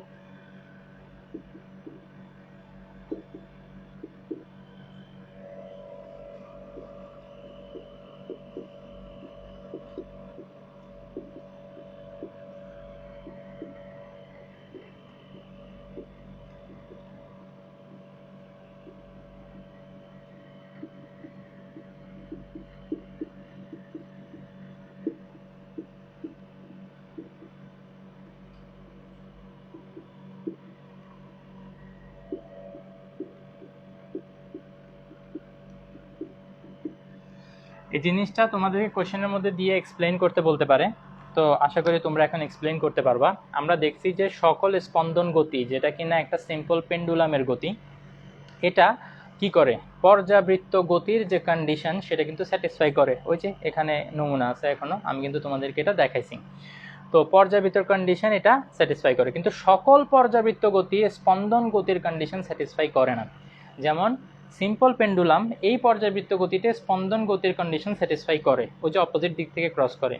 কিন্তু পর্যাবৃত্ত গতির আরেকটা যে উদাহরণ ঘড়ির কাঁটা, সেই ঘড়ির কাঁটাটা কিন্তু স্পন্দন গতির কন্ডিশন স্যাটিসফাই করে না, তাহলে সেটা পর্যাবৃত্ত গতি কিন্তু স্পন্দন গতি নয়। এই কারণে আমরা বলতে পারি সকল স্পন্দন গতি পর্যাবৃত্ত গতি, কিন্তু সকল পর্যাবৃত্ত গতি স্পন্দন গতি নয়। ইংলিশে যদি বিষয়টাকে আমি বলি, all simple harmonic motion or all simple harmonic oscillation is periodic motion, but all periodic motion is not অথবা are not simple harmonic motion। ঠিক আছে, আশা করি বুঝতে পারছো। ওকে, তো প্লিজ আর কোনো কোয়েশ্চেন থাকলে আমাকে একটু বলো, না হলে আমি পরবর্তী টপিকে যাব।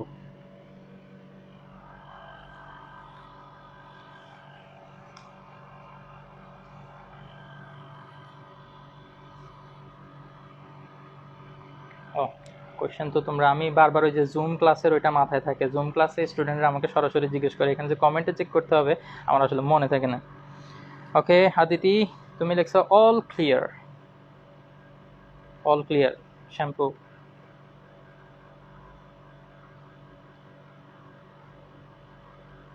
শাহ কবির লিখছে ইনশাআল্লাহ স্যার, ভেরি গুড, একটা commitment. All clear, all clear, all clear, okay fine fine. এবার যে দুইটা টপিক আমি তোমাদের সাথে একটু শেয়ার করব সেটা হচ্ছে পর্যাবৃত্তেরই উপরে, কিন্তু পর্যাবৃত্ত দুইটা টাইপ, একটা হচ্ছে স্থানিক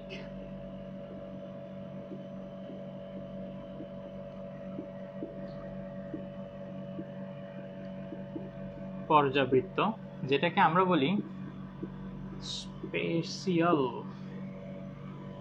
পিরিয়ডিসিটি।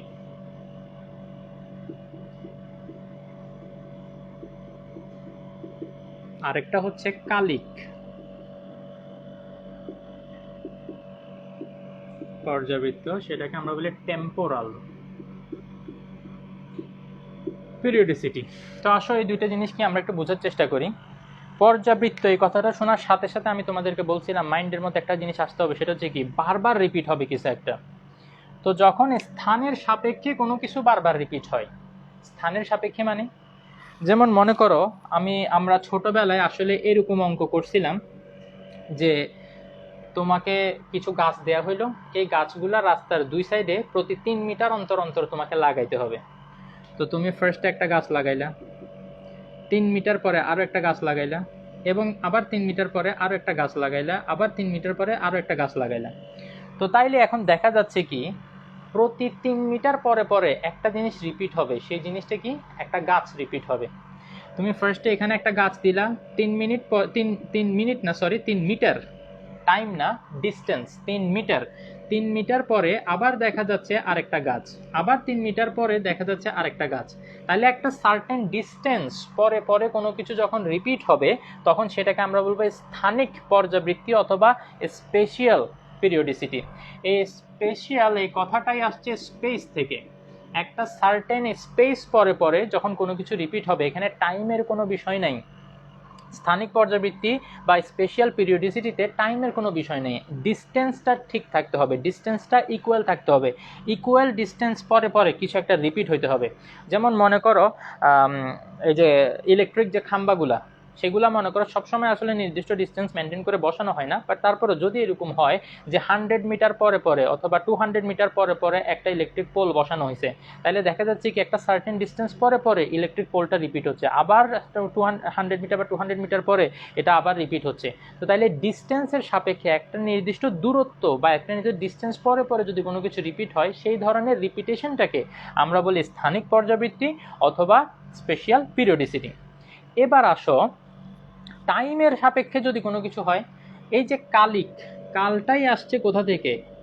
কাল আমরা ইংলিশে ওই যে টেন্স পড়ি না, টেন্সের বাংলায় হচ্ছে কাল। এই যে প্রেজেন্ট টেন্স বর্তমান কাল, পাস্ট টেন্স। তো কাল জিনিসটা হচ্ছে সময়, সময়ের সাথে রিলেটেড।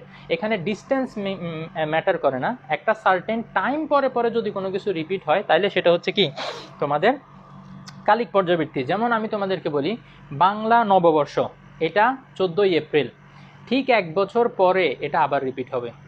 কখনো কি এরকম হবে যে 1 বছর না, এটা দেখা গেল 1 বছর 1 সপ্তাহ পরে রিপিট হয়েছে?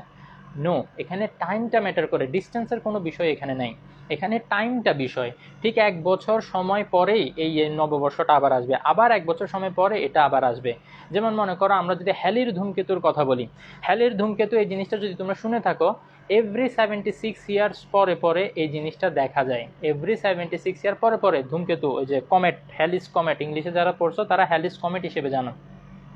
তো আমি না এই জিনিসটার জন্য একটু আগ্রহ নিয়ে অপেক্ষা করতেছি, জানি না এটা দেখতে পারবো কিনা। এটা লাস্ট দেখা গেছিল 1976, ছোটবেলায় আমরা সাধারণ জ্ঞান বইতে এই জিনিসটা পড়ছিলাম, হ্যালির ধূমকেতু 76 বছর পর পর দেখা যায় এবং লাস্ট দেখা গেছে 1976-এ। তো এরপরে আবার কখন দেখা যাবে সেই টাইমটার জন্য আমি ওয়েট করতেছি, জানি না ততদিন বাঁচবো কিনা। বাট এখানে যে জিনিসটা বুঝতে যাচ্ছি, একটা টাইম পরে, একটা টাইম গ্যাপ পরে পরে জিনিসটা রিপিট হচ্ছে, তো তাইলে এটাও কি একটা কালিক পর্যাবৃত্তি অথবা টেম্পোরাল পিরিয়ডিসিটি, টাইমের সাথে রিলেটেড টেম্পোরাল পিরিয়ডিসিটির একটা এক্সাম্পল এটা।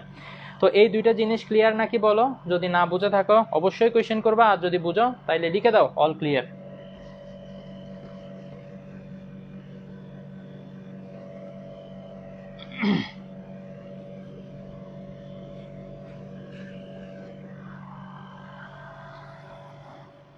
কোশ্চেন কোথায়, কোশ্চেন কোথায়?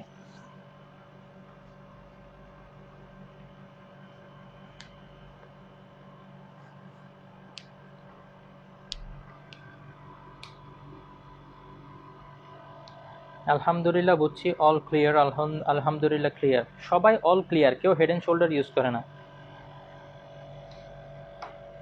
অর্পি নন্দী, উর্মি বিনতে জাহেদ, রেখানা, তানজিলা বিথি, নাজিয়া, সামির রঞ্জন দাস, হিয়া, সোমর ফারুক, মঞ্জিল, অদিতি, মাশাআল্লাহ, ভেরি গুড ভেরি গুড। ওকে, তোমরা আসলে অনেক ব্রিলিয়ান্ট, তোমাদেরকে একবার বললে তোমরা মাশাআল্লাহ সুন্দর মতো বুঝে যাও, যাক কষ্ট অনেক কমে যাচ্ছে আমাদের।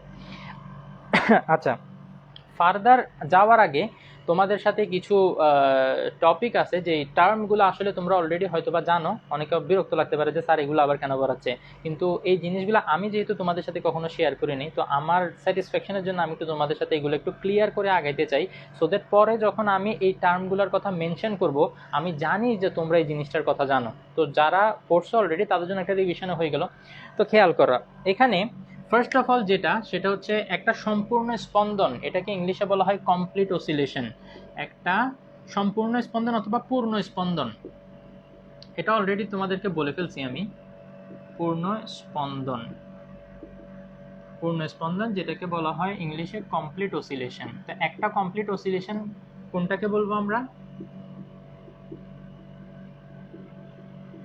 এই যে যেটা বলতেছিলাম যে এই যে অসিলেটরি মোশন অথবা ভাইব্রেটরি মোশন, ঠিক আছে, ভাইব্রেশনাল মোশন। তো এইটা এখানে যখন একটা পজিশন থেকে যাত্রা শুরু করে গিয়ে একদিকে আবার যখন এদিকে ব্যাক আসবে, তখন এটাকে আমরা বলি একটা কমপ্লিট অসিলেশন, ঠিক আছে। তো এই কমপ্লিট অসিলেশন, এটা খুব বেশি কিছু আর বলার নাই। দেন এরপরে আছে কি টাইম পিরিয়ড অথবা পর্যায়কাল, পর্যায়কাল এটাও অলরেডি বলে ফেলছি, ইংলিশে এটাকে বলা হয় টাইম পিরিয়ড। এবং সবসময় মনে রাখবা টাইম পিরিয়ড আমরা ক্যাপিটাল টি দিয়ে এক্সপ্রেস করি, ঠিক আছে, মানে এটা আবার টেম্পারেচার বুঝে বসে থাকিও না, টাইম পিরিয়ডকে আমরা ক্যাপিটাল টি দিয়ে এক্সপ্রেস করব। আর যখন কোথাও কোনো ইকুয়েশনে ছোট হাতের টি দেখবা, বুঝে নিবা যে এটা টাইম পিরিয়ড বাদে অন্য যে কোনো টাইমের কথা বলছে। আর যদি আমি ক্যাপিটাল টি লিখি কোনো ইকুয়েশনে, তাইলে আমি বলা ছাড়াই তোমরা যাতে বুঝে নিতে পারো যে এটা স্যার পর্যায়কালের কথা বলতেছে বা টাইম পিরিয়ডের কথা বলতেছে। আর অন্য ছোট টি যদি ইউজ করি তাহলে সেটা পর্যায়কাল বাদে অন্য যে কোনো টাইম। ওকে, তো তাহলে পর্যায়কালটা কি? একটা পূর্ণ স্পন্দনের জন্য যতটুকু সময় লাগবে, যতটুকু টাইম লাগবে, সেটাই হচ্ছে আমার পর্যায়কাল, এবং ওইটাকে আমরা ইংলিশে টাইম পিরিয়ড বলি। তো এটা নর্মালি আমরা ইউনিটটা সেকেন্ডে মেজার করি, সেকেন্ড। ওকে, খুব কদাচিৎ এরকম হবে যে আমরা ঘন্টা বা মিনিটে এটা মেজার করব। ওকে, তারপরে যেটা আছে সেটা হচ্ছে ফ্রিকোয়েন্সি, বাংলায় আমরা এটাকে বলি কম্পাঙ্ক। কম্পাঙ্ক इंग्लिश में बोले तो ফ্রিকোয়েন্সি, এটাকে ছোট হাতের এফ দিয়ে এক্সপ্রেস করা হয়, এবং আমির ইসাক স্যারের বইতে আমি দেখছি এটা এন দিয়ে এক্সপ্রেস করা হয়, অসুবিধা নেই, যে কোনো একটা দিয়ে এক্সপ্রেস করলেই হয়। তো কম্পাঙ্ক জিনিসটা কি? 1 সেকেন্ডে যতগুলা পূর্ণ স্পন্দন তুমি কমপ্লিট করতে পারবা। The number of completed oscillation within 1 second.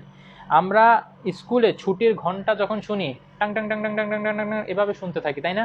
তার মানে কিছু একটা আছে যে বেলটার উপরে কন্টিনিউয়াসলি টাক টাক টাক করে বাড়ি মেরে যাচ্ছে। তো 1 সেকেন্ডে যতগুলা বাড়িও মারতে পারে সেটা হচ্ছে ওই ঘড়ির ওই ঘন্টার কম্পাঙ্ক, বিকজ ততগুলা পূর্ণ স্পন্দনও কমপ্লিট করতেছে, তাই না? দেখো তো এভাবে যখন ওই যে বেলটা থাকে, বেলটার উপরে একটা মানে কিছু একটা থাকে যেটা এরকম টাক টাক টাক টাক করে বারবার মারতেই থাকে। তো যতটা ও এখানে হিট করবে ঠিক ততটা অসিলেশনও কমপ্লিট করে। তো সেটাকে আমরা বলতে পারি 1 সেকেন্ডে যতগুলা ও এরকম কমপ্লিট করতে পারবে সেটাকে আমরা বলবো কম্পাঙ্ক। তো কম্পাঙ্কের জন্য সবসময় মনে রাখবা টাইমটা কত, 1 সেকেন্ড। 1 সেকেন্ডে যতগুলা অসিলেশনও কমপ্লিট করতে পারবে অথবা স্পন্দন কমপ্লিট করতে পারবে সেটাকে আমরা বলবো ওইটার কম্পাঙ্ক। এটার ইউনিট হচ্ছে পার সেকেন্ড অথবা হার্জ। এটাকে যদি একটু ডিটেলসে লিখি HRTZ, হার্টজ। ওকে, তো যদি আমি তোমাকে বলি যে একটা বস্তুর কম্পাঙ্ক 5 পার সেকেন্ড, তার মানে ইন 1 সেকেন্ড এটা 5টা স্পন্দন কমপ্লিট করে। In 1 second it will complete 5 oscillation. Okay, অথবা এটাকে চাইলে আমরা লিখতে পারি 5 per second equal to 5 hertz. তো এটা দেখলেও তুমি বলে দিতে পারবা in 1 second it will complete 5 oscillation, মানে 1 সেকেন্ডের ভিতরে এটা 5 বার, 2 3 4 5 বার এটা কমপ্লিট করবে। ঠিক আছে, আশা করি বুঝতে পারছো। তারপর হচ্ছে অ্যামপ্লিটিউড। অ্যামপ্লিটিউড বাংলায় যেটাকে আমরা বলি বিস্তার, বিস্তার, আর ইংলিশে বলি অ্যামপ্লিটিউড। এগুলো কিন্তু তোমরা ওই যে গ্রেড 9-10-এ ওয়েভ যে চ্যাপ্টার অথবা তরঙ্গ যে চ্যাপ্টার ওখানেও কিন্তু এগুলো পড়ছিলাম। হ্যাঁ, তো আমি যেটা বললাম যে একটা সরল দোলককে, ববটাকে যদি টেনে আমরা একটা সার্টেন ডিস্টেন্স টেনে আমরা এটাকে ছেড়ে দিব, তাইলে দেখো তো যতটুকু টেনে আমি ছেড়ে দিব সেটাই হচ্ছে ম্যাক্সিমাম ডিসপ্লেসমেন্ট। কেন এটা ম্যাক্সিমাম? কারণ এই পয়েন্টের পরে এটা ফার্দার দূরে আর কখনো যাবে না, ও এখান থেকে এখন এদিকে আসা শুরু করবে। তো সাম্যাবস্থান থেকে যে সরণটা সেটা কিন্তু আর বাড়তেছে না, ম্যাক্সিমাম এটাই সরণ। এটার পরে কিন্তু খালি কমতে থাকবে এবং দেখা যাবে এদিকেও ঠিক সেম ডিস্টেন্স, এদিকে যতটুকু আর ডিসপ্লেসমেন্ট আমি দিছি এদিকেও ঠিক সেম ডিসপ্লেসমেন্ট কাভার করে এসে এটা থেমে যাবে, দেন আবার এটা এদিকে গিয়ে আবার ঠিক সেম ডিসপ্লেসমেন্ট যাবে। এই পয়েন্টে থেকে এক চুলও ওইদিকে যাবে না। কি বলছো, বুঝতে পারছো? তো এই যে এটাকে বলা হয় ম্যাক্সিমাম। যে কোনো একদিকে সাম্যাবস্থান থেকে হয় তুমি এদিকে ধরো বা ওইদিকে ধরো, যে কোনো একদিকে ম্যাক্সিমাম যতটুকু ডিস্টেন্স এটা যাবে সেটাকে আমরা বলি বিস্তার অথবা ইংলিশে বলি কমপ্লিটিউড, অ্যামপ্লিটিউড। ঠিক আছে, তো ইংলিশে যদি ডেফিনেশনটা বলি, the maximum distance covered from the equilibrium position in one direction or in a particular direction is called amplitude of the particle. Okay, আচ্ছা একটু দেখি, অনেকে কোশ্চেন করে ফেলতেছো হয়তো বা। এখানে লিখছো স্যার সূর্যের চারপাশে গ্রহের গতিকে কি আমরা স্থানিক আর কালিক উভয় পর্যাবৃত্ত বলতে পারি? সূর্যের চারপাশে গ্রহের যে গতি সেটাকে আমরা একটা সার্টেন ডিস্টেন্স, হ্যাঁ এটা এটা আসলে আমার কাছে একটু কনফিউজিং। Very good question. আমি আসলে আন্তাজে তোমাদেরকে কোনো কিছু বলতে চাই না, আমি যেটা 100% শিওর ইনশাল্লাহ সেটাই বলবো, আর যেটা আমি 100% শিওর না সেটা আমি ইনশাল্লাহ জেনে তোমাদেরকে পরের ক্লাসে জানাবো। এটা কালিক পর্যাবৃত্তি, এটা আমি শিওর। কালিক পর্যাবৃত্তি কেন? কারণ হচ্ছে ঠিক 1 বছর পরে এটা আবার সেম পজিশনে আসে, আবার 1 বছর পরে এটা সেম পজিশনে আসে, আবার 1 বছর পরে এটা সেম পজিশনে আসে। ঠিক আছে, তো তাহলে এটা কালিক পর্যাবৃত্তি। ঠিক আছে, কিন্তু স্থানিক পর্যাবৃত্তি হওয়ার জন্য ইকুয়াল ডিস্টেন্স পরে পরে কিছু একটা রিপিট হইতে হবে। তো সেই দিক থেকে দেখা যাচ্ছে একটা সার্টেন ডিস্টেন্স পরে ও আবার একই জায়গায় আসে, that is true, but still এটাকে আসলে স্থানিক পর্যাবৃত্তি বলা যাবে কিনা এটা আমি আরও এক্সপার্ট কারোর সাথে কথা বলে ইনশাল্লাহ পরের ক্লাসে তোমাদেরকে জানাবো। ঠিক আছে, আচ্ছা আচ্ছা এখানে তানজিনা সুলতানাও লিখছো স্যার সূর্যের চারপাশে গ্রহের গতিকে কি আমরা স্পেশিয়াল অ্যান্ড টেম্পোরাল পিরিয়ডিসিটি বলতে পারবো? তো সেটা তো আমি বললাম temporal periodicity it is for sure ইনশাআল্লাহ, but special periodicity whether we can call it or not ইনশাআল্লাহ I will inform you in the next class ইনশাআল্লাহ। ঠিক আছে, আমার আবার ভুলে যাওয়ার একটা প্রবণতা আছে, ক্লাসের সময় আমি এরকম বলি বাট আবার পরে ভুলে যাই, অসুবিধা নেই, তোমরা আমাকে মনে করাই দিলে আমি ইনশাআল্লাহ জানাবো তোমাদেরকে। আচ্ছা এর মধ্যে আর কেউ কোয়েশ্চেন করছো? না কোয়েশ্চেন করো নি। ওকে, তো এরপরে আসো, ফেজ নামে একটা জিনিস আছে যেটাকে বাংলায় আমরা দশা বলি, কিন্তু সেটা আমি এখন তোমাদেরকে বুঝাবো না। সেটা বোঝানোর জন্য আগে আমাকে আরো কিছু জিনিস পড়াই আসতে হবে। তো মনে রাখবা যে দশা, বাংলাতে দশা বলে আর ইংলিশে বলে ফেজ, এই জিনিসটা তোমাদেরকে আমি এখন পড়াচ্ছি না, আরেকটু পরে পড়াচ্ছি, ঠিক আছে? ওকে। তো এখন আমরা দেখলাম কি, যখনই একটা বস্তু সিম্পল হারমোনিক মোশনে থাকে এটার উপর একটা ফোর্স কাজ করে, রাইট? আমরা এটা এই যে পেন্ডুলাম দিয়ে যদি বোঝার চেষ্টা করি,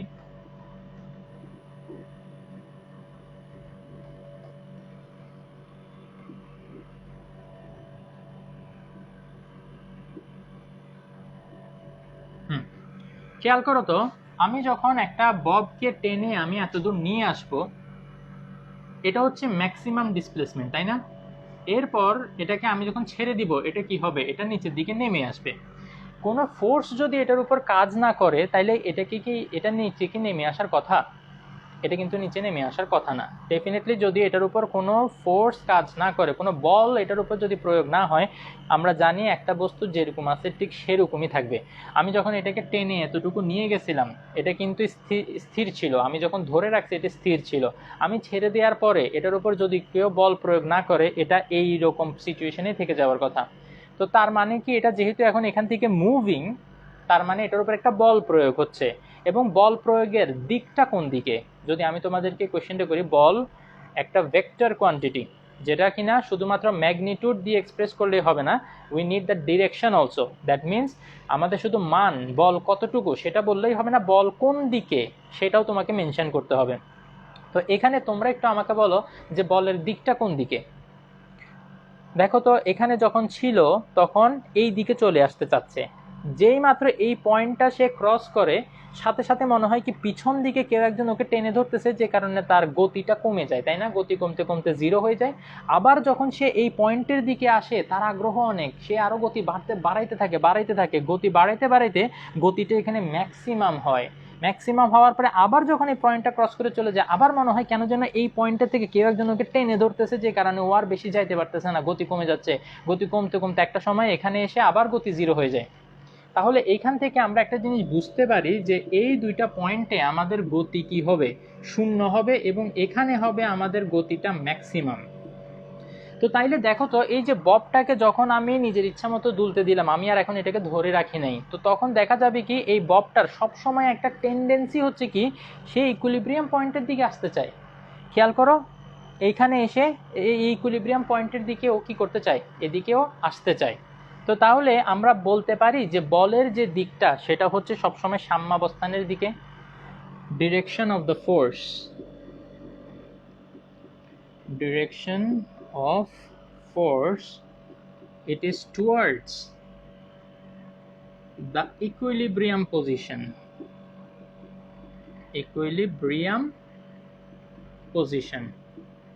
আমি দুঃখিত, কিছুক্ষণের জন্য আসলে ভুলে গেছিলাম যে আমি বাংলায় পড়াচ্ছি, তো আমি আবার বাংলায় লিখে দিচ্ছি। এটা বলের দিক, ডিরেকশন অফ ফোর্স মানে হচ্ছে বলের দিক। বলের দিকটা কোন দিকে? সব সময় যে কোনো অবস্থানে এটা থাক না কেন, সেখান থেকে সাম্যাবস্থানের দিকে, সাম্যাবস্থানের দিকে। যে কারণে আমি দেখতে পাই যে সব সময় এটা সাম্যাবস্থানের দিকে যখন আসে তখন আগ্রহ আরো দ্রুত গতিতে আসে, কিন্তু যেই মাত্র সাম্যাবস্থানটাতে এসে ক্রস করে চলে যায়, সাথে সাথে সে আর সামনের দিকে যাইতে চায় না, আবার সাম্যাবস্থানের দিকে ফেরত যেতে চায়। এরকম একটা টেন্ডেন্সি আমরা এটার মধ্যে খেয়াল করি। তো তাহলে সেই জন্য আমরা এটাকে বলতে পারি যে এই যে এটার উপরে যে বলটা কাজ করে, সেই বলের দিকটা যে কোনো পজিশন থেকে অলওয়েজ সাম্যাবস্থানের দিকে। আচ্ছা, তো তাইলে এইখানে আমি এই সাইনগুলো একটু মুছে দিচ্ছি। কেন মুছে দিচ্ছি? বিকজ আমি তোমাদেরকে একটা জিনিস বুঝাইতে চাই, ঠিক আছে? সেই জিনিসটা কি? বলের দিক তো আমরা বুঝে গেলাম। বলের দিক হচ্ছে কি, যে কোনো পজিশন থেকে সাম্যাবস্থানের দিকে, এটা হচ্ছে ফোর্সের ডাইরেকশন। এখন আরেকটা জিনিসের ডাইরেকশন আমি বুঝতে চাই, সেটা হচ্ছে সরণের দিক।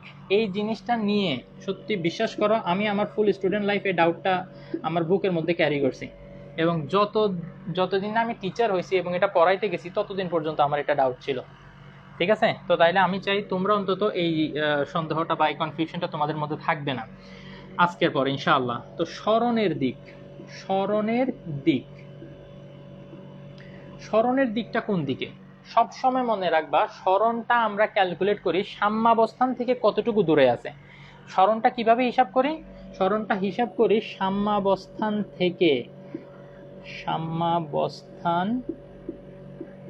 থেকে কতটুকু দূরে আছে। তাইলে আমরা বলতে পারি সাম্যাবস্থান থেকে বর্তমান পজিশনের দিকে, বর্তমান অবস্থানের দিকে,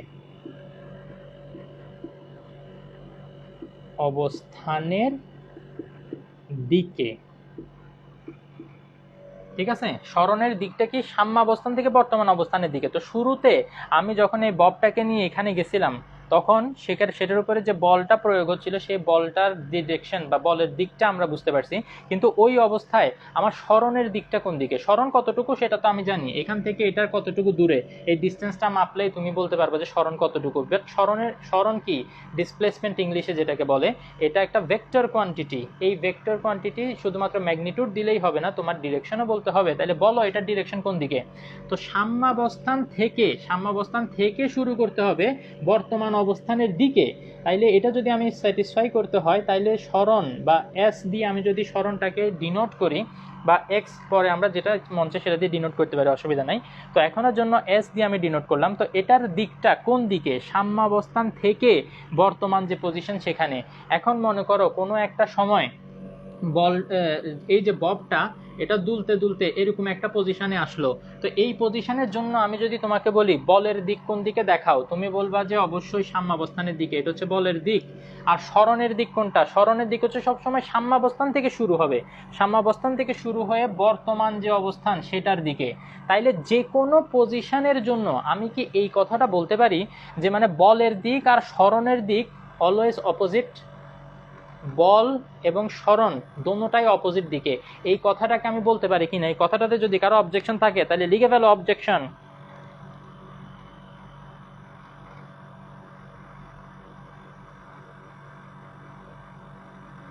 আর যদি অ্যাগ্রি করো তাহলে বলো যে sir yes I do agree. আমরা এখানে ক্লিয়ার দেখতে পাচ্ছি যে বল যেদিকে কাজ করে সর্বদা সরণ তার উল্টা দিকে থাকে। ওহ, অত্যন্ত দুঃখ পাইলাম একটা কথা শুনে। ওমর ফারুক মঞ্জিল লিখছে ভিডিও বারবার আটকে যাচ্ছে। তো ভিডিও বারবার আটকে গেলে তোমরা আসলে টপিকগুলো ঠিকমতো বুঝতেও পারবে না, কোশ্চেনও করতে পারবে না। এখন এটার আমি কি করতে পারি? আমার এখানে তো নেটওয়ার্ক একদম যতটুকু থাকা সম্ভব আছে, এখন জানি না আসলে। আচ্ছা, ও ফাইনালি আর এইচ রাহাত লিখছে জি স্যার বলা যাবে। উর্মি বিনতে জাহেদ লিখছে অ্যাগ্রি, তানজিলা বিথি অ্যাগ্রি। ওকে, তো তাহলে আমরা যে কোনো পজিশনের জন্য এই কথাটা বলতে পারি। এই কথাটা খুবই ইম্পর্টেন্ট একটা কথা, প্লিজ সবাই দরকার হয় একদম স্টার মার্ক দিয়ে লিখে রাখো, যে সরল সন্ধিত স্পন্দনে বল সর্বদা সরণের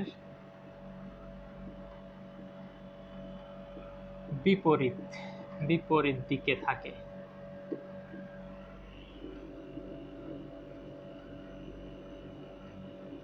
অথবা বিপরীত দিকে কাজ করে, ঠিক আছে। বল সর্বদা সরণের বিপরীত দিকে কাজ করে।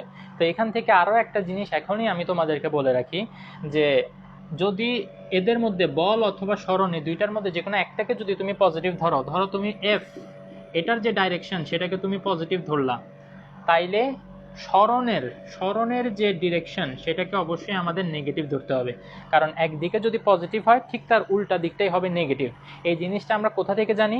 এই জিনিসটা আমরা ম্যাথমেটিক্সে নাম্বার লাইন পড়ি না, সেই নাম্বার লাইনে দেখা যাচ্ছে ডান দিকে যখন আমরা যাই আমরা পজিটিভ নাম্বার দেখি, আবার যখন বাম দিকে যাই তখন আমরা নেগেটিভ নাম্বার দেখি। তোমাকে যদি আমি মনে করো তুমি 0-তে আসো, আমি বললাম তুমি 3-তে যাও, তুমি কি করবা? 3 unit direction, 3 unit distance cover করবা। কতটুকু ডিস্টেন্স কভার করছো? 3 ইউনিট। তোমাকে যদি আমি বলি -3-তে যাও, তুমি কিন্তু স্টিল 3 ইউনিট ডাইরেকশনই কভার করবা। দেখো 1 2 3, ওইদিকেও তুমি 1 2 3 গেছো, এদিকেও 1 2 3, তার মানে ডিস্টেন্স তুমি সেমই কভার করছো। কিন্তু ওই যে -3 বলার কারণে তুমি তোমার ডাইরেকশনটাকে টোটালি অপোজিট করে ফেলছো। এই যে +3 বলার কারণে তুমি যেদিকে গেছো, -3 বলার কারণে তুমি ঠিক তার 180 ডিগ্রি অপোজিটে গেছো, কারেক্ট। তো সেই জন্য আমরা বলতে পারি যেহেতু এরা একটা আরেকটার টোটালি অপোজিট দিকে, তো এদের মধ্যে একটাকে যদি আমরা পজিটিভ ধরি ডেফিনেটলি আরেকটাকে আমাদের নেগেটিভ ধরতে হবে। এই জিনিসটা বোঝাটা খুবই গুরুত্বপূর্ণ। কারণ আমরা এখন একটা হুকসের ল পড়বো, যে হুকসের লতে এখানে আমি দেখব যে একটা জায়গায় আমি একটা নেগেটিভ লিখবো, এই নেগেটিভটা এখানে আমি কেন লিখতে পারি সেই জিনিসটার জন্য আসলে এতক্ষণ ধরে তোমাদেরকে এই জিনিসটা বোঝানো। ঠিক আছে, নেগেটিভ যে আমি লিখতে পারি সেটা কেন লিখতে পারি সেটাই আসলে এখানে এতক্ষণ এটার জন্য এত যুদ্ধ। কারণ এই জিনিসটা আমি সত্যি কথা বলতেছি আমি আমার স্টুডেন্ট লাইফে জানতাম না। তা আমি আশা করি আমার মতোই অবস্থা আমার স্টুডেন্টদের হবে না ইনশাআল্লাহ। তো তাহলে আসো এবার হুকসের লটা একটু দেখি।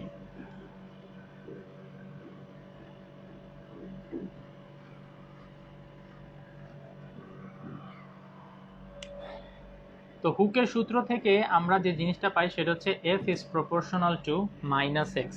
আমি আসলে পেন্ডুলামটা কেন যে বারবার মুছে ফেলি, কারণ একটু পরে পরে আবার আঁকা লাগে, যেমন এখন আবার আঁকা লাগবে।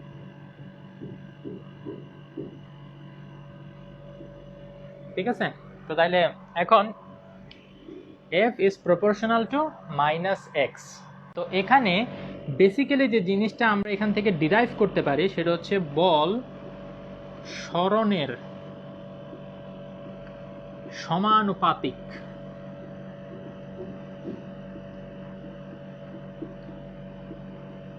তোমরা এবার বলতে পারো স্যার বল যদি সরণের সমানুপাতিক হয় তাহলে তো ঘটনাটা এরকম হবার কথা ছিল নাকি না, F is proportional to x. আপনি খামাখা মাইনাসটা দিয়ে ভেজাল কেন করছেন?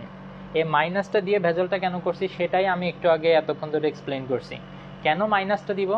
ওই যে ফোর্স আর ডিসপ্লেসমেন্ট, বল আর সরণ, যেহেতু এরা একজন আরেকজনের বিপরীত দিকে, তো একজন যদি পজিটিভ হয় আরেকজনের আগে তোমাকে নেগেটিভ দিতে হবে। ঠিক আছে, বাট এমনি যদি মান চিন্তা করো, মান বল সরণের সমানুপাতিক, এটা কিসের কথা বলতেছি? মানগত দিক থেকে যদি চিন্তা করো মান, তার মানে সরণ যত বাড়বে বলও তত বাড়বে, কিন্তু বিপরীত দিকে বাড়বে, এটা হচ্ছে কথা। তো এই কথাটা যদি আমি এখন এখানে এক্সপ্লেইন করতে যাই তাহলে বিষয়টা কিরকম হবে দেখি বলো তো। এই যে আমি এটাকে ধরো অল্প একটু সরণ দিলাম, অল্প একটু সরণ দিয়ে ছেড়ে দিলাম, খুব অল্প পরিমাণ ফোর্স এটার উপর কাজ করবে এবং এটা খুব অল্প বিস্তারে দুলতে থাকবে। আমি যদি এটাকে আরেকটু বেশি সরণ দিই, খেয়াল করো তো আমি সরণটা বাড়াচ্ছি, আমি সাম্যাবস্থান থেকে যত দূরে যাব তত আমার সরণটা বাড়তেছে। তো যত সরণ বাড়বে তত বেশি ফোর্স, তত বেশি বল এটার উপর প্রয়োগ হবে এবং তত বেশি জোরে এটা নিচের দিকে নেমে আসবে। আমার এই কথাগুলো কি তোমাদের কাছে সেন্স মেক করে কিনা একটু আমাকে বলো। ঠিক আছে, আমার আসলে খুব ইচ্ছা যে মানে আমি তোমাদেরকে এগুলো যদি শুধু ভিডিও সহকারে দেখাইতে পারতাম, কিন্তু আমার কাছে এখন ইনস্ট্রুমেন্টস নাই। তো আমার কাছে আমার যেটা হাতিয়ার, আমার হাতিয়ার হচ্ছে আমার কথা। তো আমার কথা দিয়ে আমি কতটুকু তোমাদেরকে জিনিসগুলো ফিল করাইতে পারতেছি একটু বলো। ফিজিক্স জিনিসটাই হচ্ছে ফিল করার, ঠিক আছে, ব্লাডের মধ্যে ফিজিক্সটা ফিল করা যায়, এই জন্য ফিজিক্সটা আমার সবচেয়ে বেশি মজা লাগে। ঠিক আছে, যাই হোক আমি অন্য সাবজেক্টকে মানে ছোট করতেছি না, তবে আমি আমার ক্ষেত্রে এটা যেটা হয় যে আমি ফিজিক্সটাকে আমার ব্লাডের মধ্যে ফিল করি। ঠিক আছে, অন্য সাবজেক্টগুলোতে এত ফিল করি না। তো যারা হয়তো বা কেমিস্ট্রি পছন্দ করেন তারা দেখবা যে কেমিস্ট্রি জিনিসটাকে ব্লাডের মধ্যে ফিল করে, তারা তাদের ব্লাডের মধ্যেই ফিল করে যে মানে সালফিউরিক অ্যাসিড আর জিঙ্কের একটা রিঅ্যাকশন হচ্ছে, ফর এক্সাম্পল আর কি। বাট আমি আমার এগুলো আমি চোখ বন্ধ করলে ফিল করতে পারি। তো আমি কি তোমাদেরকে আমার কথার মাধ্যমে ফিল করাইতে পারতেছি কিনা এটা একটু আমাকে বলো। যেহেতু আমার কাছে কোনো স্মার্ট বোর্ড নাই, আমি ভিডিও টিডিও দিয়ে দেখাইতে পারতেছি না, তো আমার কথাগুলা কতটুকু তোমাদের কাছে বোধগম্য হচ্ছে প্লিজ একটু আমাকে বলো। ঠিক আছে,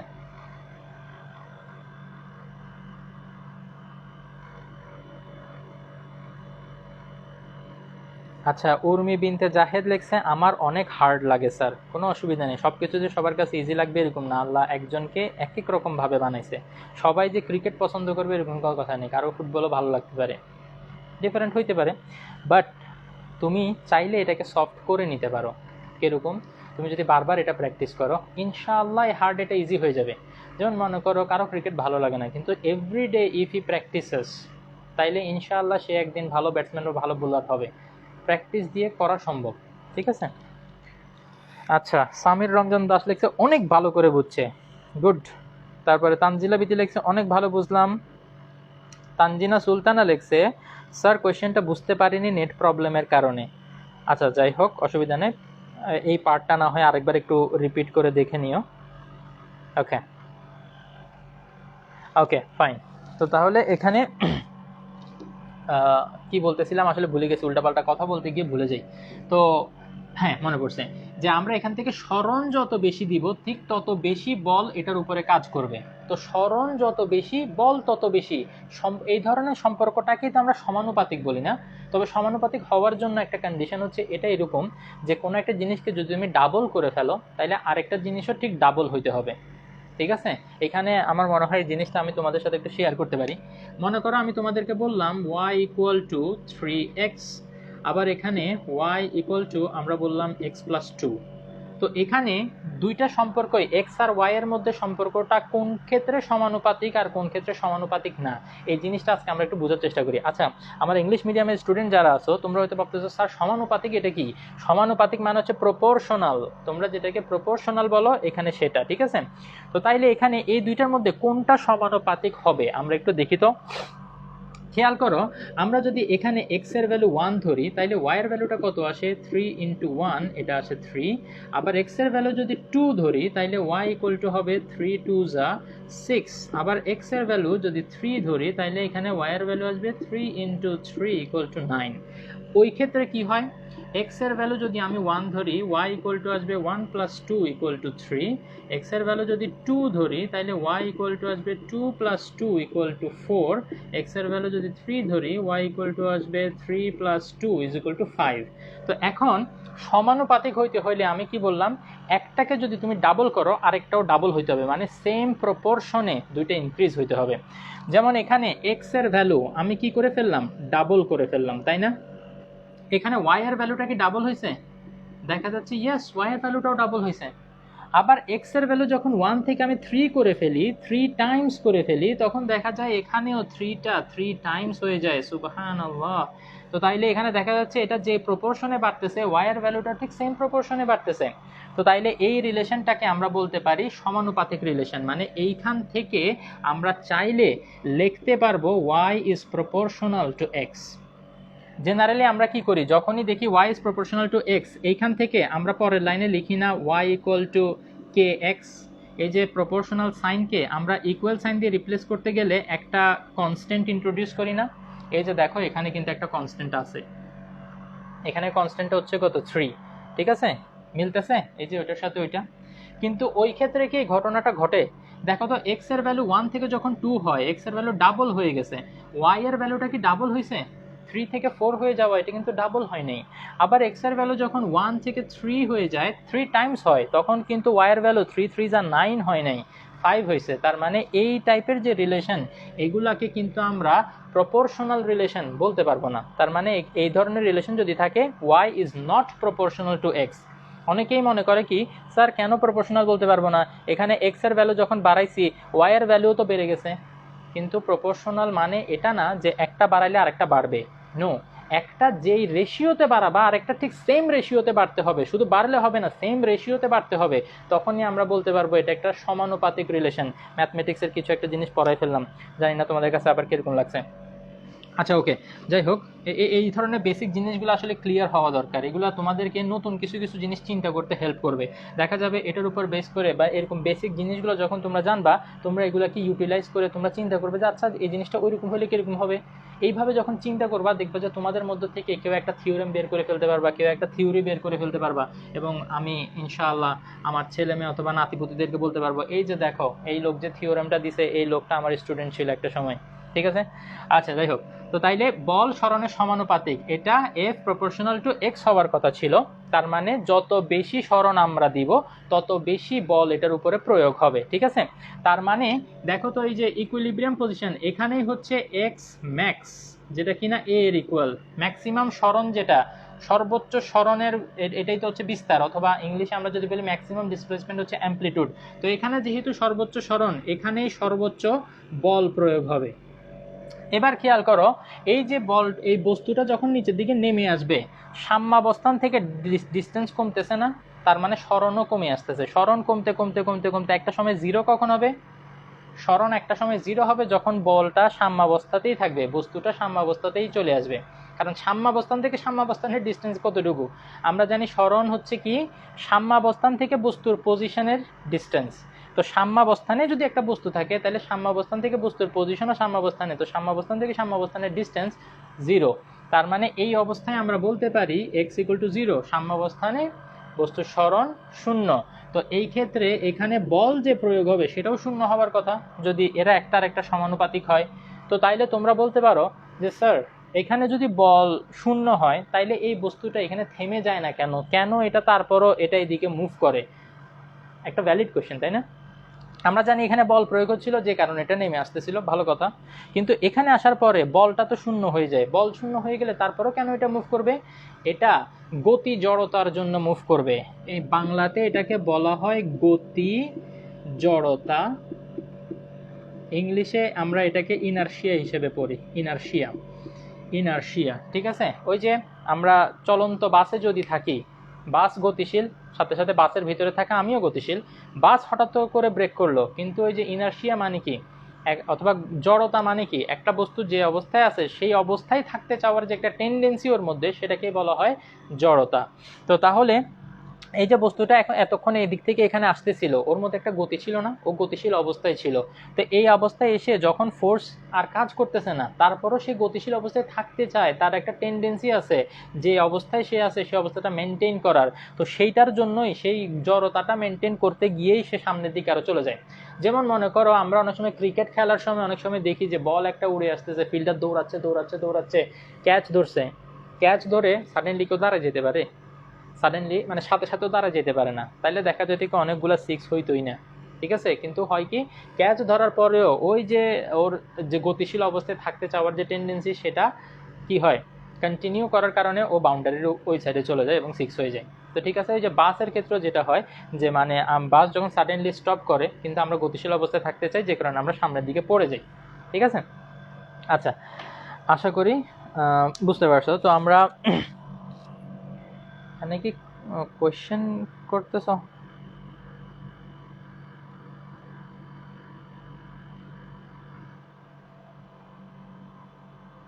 ক্লাসটা একটু ঠিকভাবে করতে পারছি না নেট প্রবলেমের জন্য। আমি আসলে দেখ আল্লাহর কাছে দোয়া করি আল্লাহ একটু ইজি করে দাও সবার জন্য, এছাড়া আর কিছু করার নাই। ইনশাআল্লাহ স্যার বুঝবো, আস্তে আস্তে ইজি হয়ে যাবে। ওকে, আমি যে সাবজেক্ট পড়ি ওই টাইমে ওইটা ভালো লাগে। ও তানজিলা বিথি, তুমি তো খুব লাকি, যে সময় যে সাবজেক্ট পড়ো ওইটাই ভালো লাগে, এরকম সবার আসলে হয় না। ওকে, শুরু থেকে এখন পর্যন্ত কত পেজ খালি রাখতে হবে? এটা তো তোমার লেখার সাইজের উপরে ডিপেন্ড করে, প্লাস হচ্ছে তুমি কতটুকু গ্যাপ দিয়ে লেখো, বা আমি যেরকম যে খাতার মধ্যে চিপাই চুপাই সব দিকে লিখে ফেলি, পেজে খালি জায়গা রাখি না, তো আমার জন্য কম পেজ লাগে। তো তোমার জন্য কতটুকু লাগবে এটা তোমার উপরে ডিপেন্ড করে। আচ্ছা, উর্মি বিনতে একটা সমাধান দিয়ে দিছে, 3টা রাখো, খারাপ না, এরকম 3টা 2টা এরকমই লাগবে। পাতা রাখবো নাকি পৃষ্ঠা রাখবো? সমস্যা নেই, 2 পাতা রাখো, অসুবিধা নেই। ওকে, এত হাহা রিয়েক্ট, কোথায় হাহা রিয়েক্ট, আমি তো দেখতে পাচ্ছি না। আচ্ছা, নাতিপতির জন্য আমার সেম কোয়েশ্চেন। আচ্ছা, বল সরণের সমানুপাতিক, এটা কি শুধু পর্যাবৃত্ত গতির ক্ষেত্রে প্রযোজ্য? এটা হ্যাঁ, আমরা এখন যেটা পড়তেছি সেটার জন্য মানে প্রযোজ্য। সেটা হচ্ছে কি, মানে পর্যাবৃত্ত গতি, বা এই পর্যাবৃত্ত গতি না ঠিক, এটা সরল সন্ধিত স্পন্দন, এটার জন্য প্রযোজ্য। পর্যাবৃত্ত গতির জন্য এটা এক্স্যাক্টলি বলা যাবে না, বিকজ আরেক টাইপের যে ঘড়ির কাঁটার যে গতিটা একটু আগে বলছি, ওই ক্ষেত্রে কিন্তু আসলে আমরা এটা অ্যাপ্লাই করতে পারি না, ঠিক আছে? এই সরল সন্ধিত স্পন্দনের জন্য এটা অ্যাপ্লিকেবল। আচ্ছা, জান্নাতুল নাইমা লেখছে 1 hour 20 minute হয়ে গেছে। আসলে পড়ানো শুরু করলে মানে কি যে টার্গেট ছিল, আর আজকে কি যে পড়াইলাম, আরও অনেকটুকু পড়ানোর ইচ্ছা ছিল। জানি না তোমরা এখন অলরেডি বোর হয়ে গেছো কিনা। তো আমি একটু তোমাদের থেকে জানতে চাই, তোমরা যদি বলো তাইলে আজকে কন্টিনিউ করবো, নাইলে আমরা এখানেই শেষ করব। সো প্লিজ একটু সবাই তোমাদের ওপিনিয়ন জানাও, কন্টিনিউ অর স্টপ, এরকম কিছু একটা লিখলেই হবে, আমি বুঝে নিব।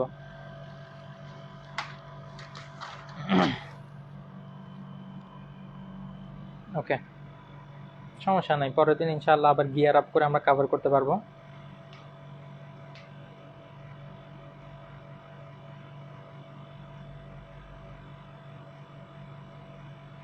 ওহ, তানজিনা সুলতানা অস্থির একটা কোয়েশ্চেন করে ফেলছ তুমি। লেখছো in previous topic we learned that equilibrium position velocity is maximum, in this topic displacement zero, how is it possible? Obviously it is possible.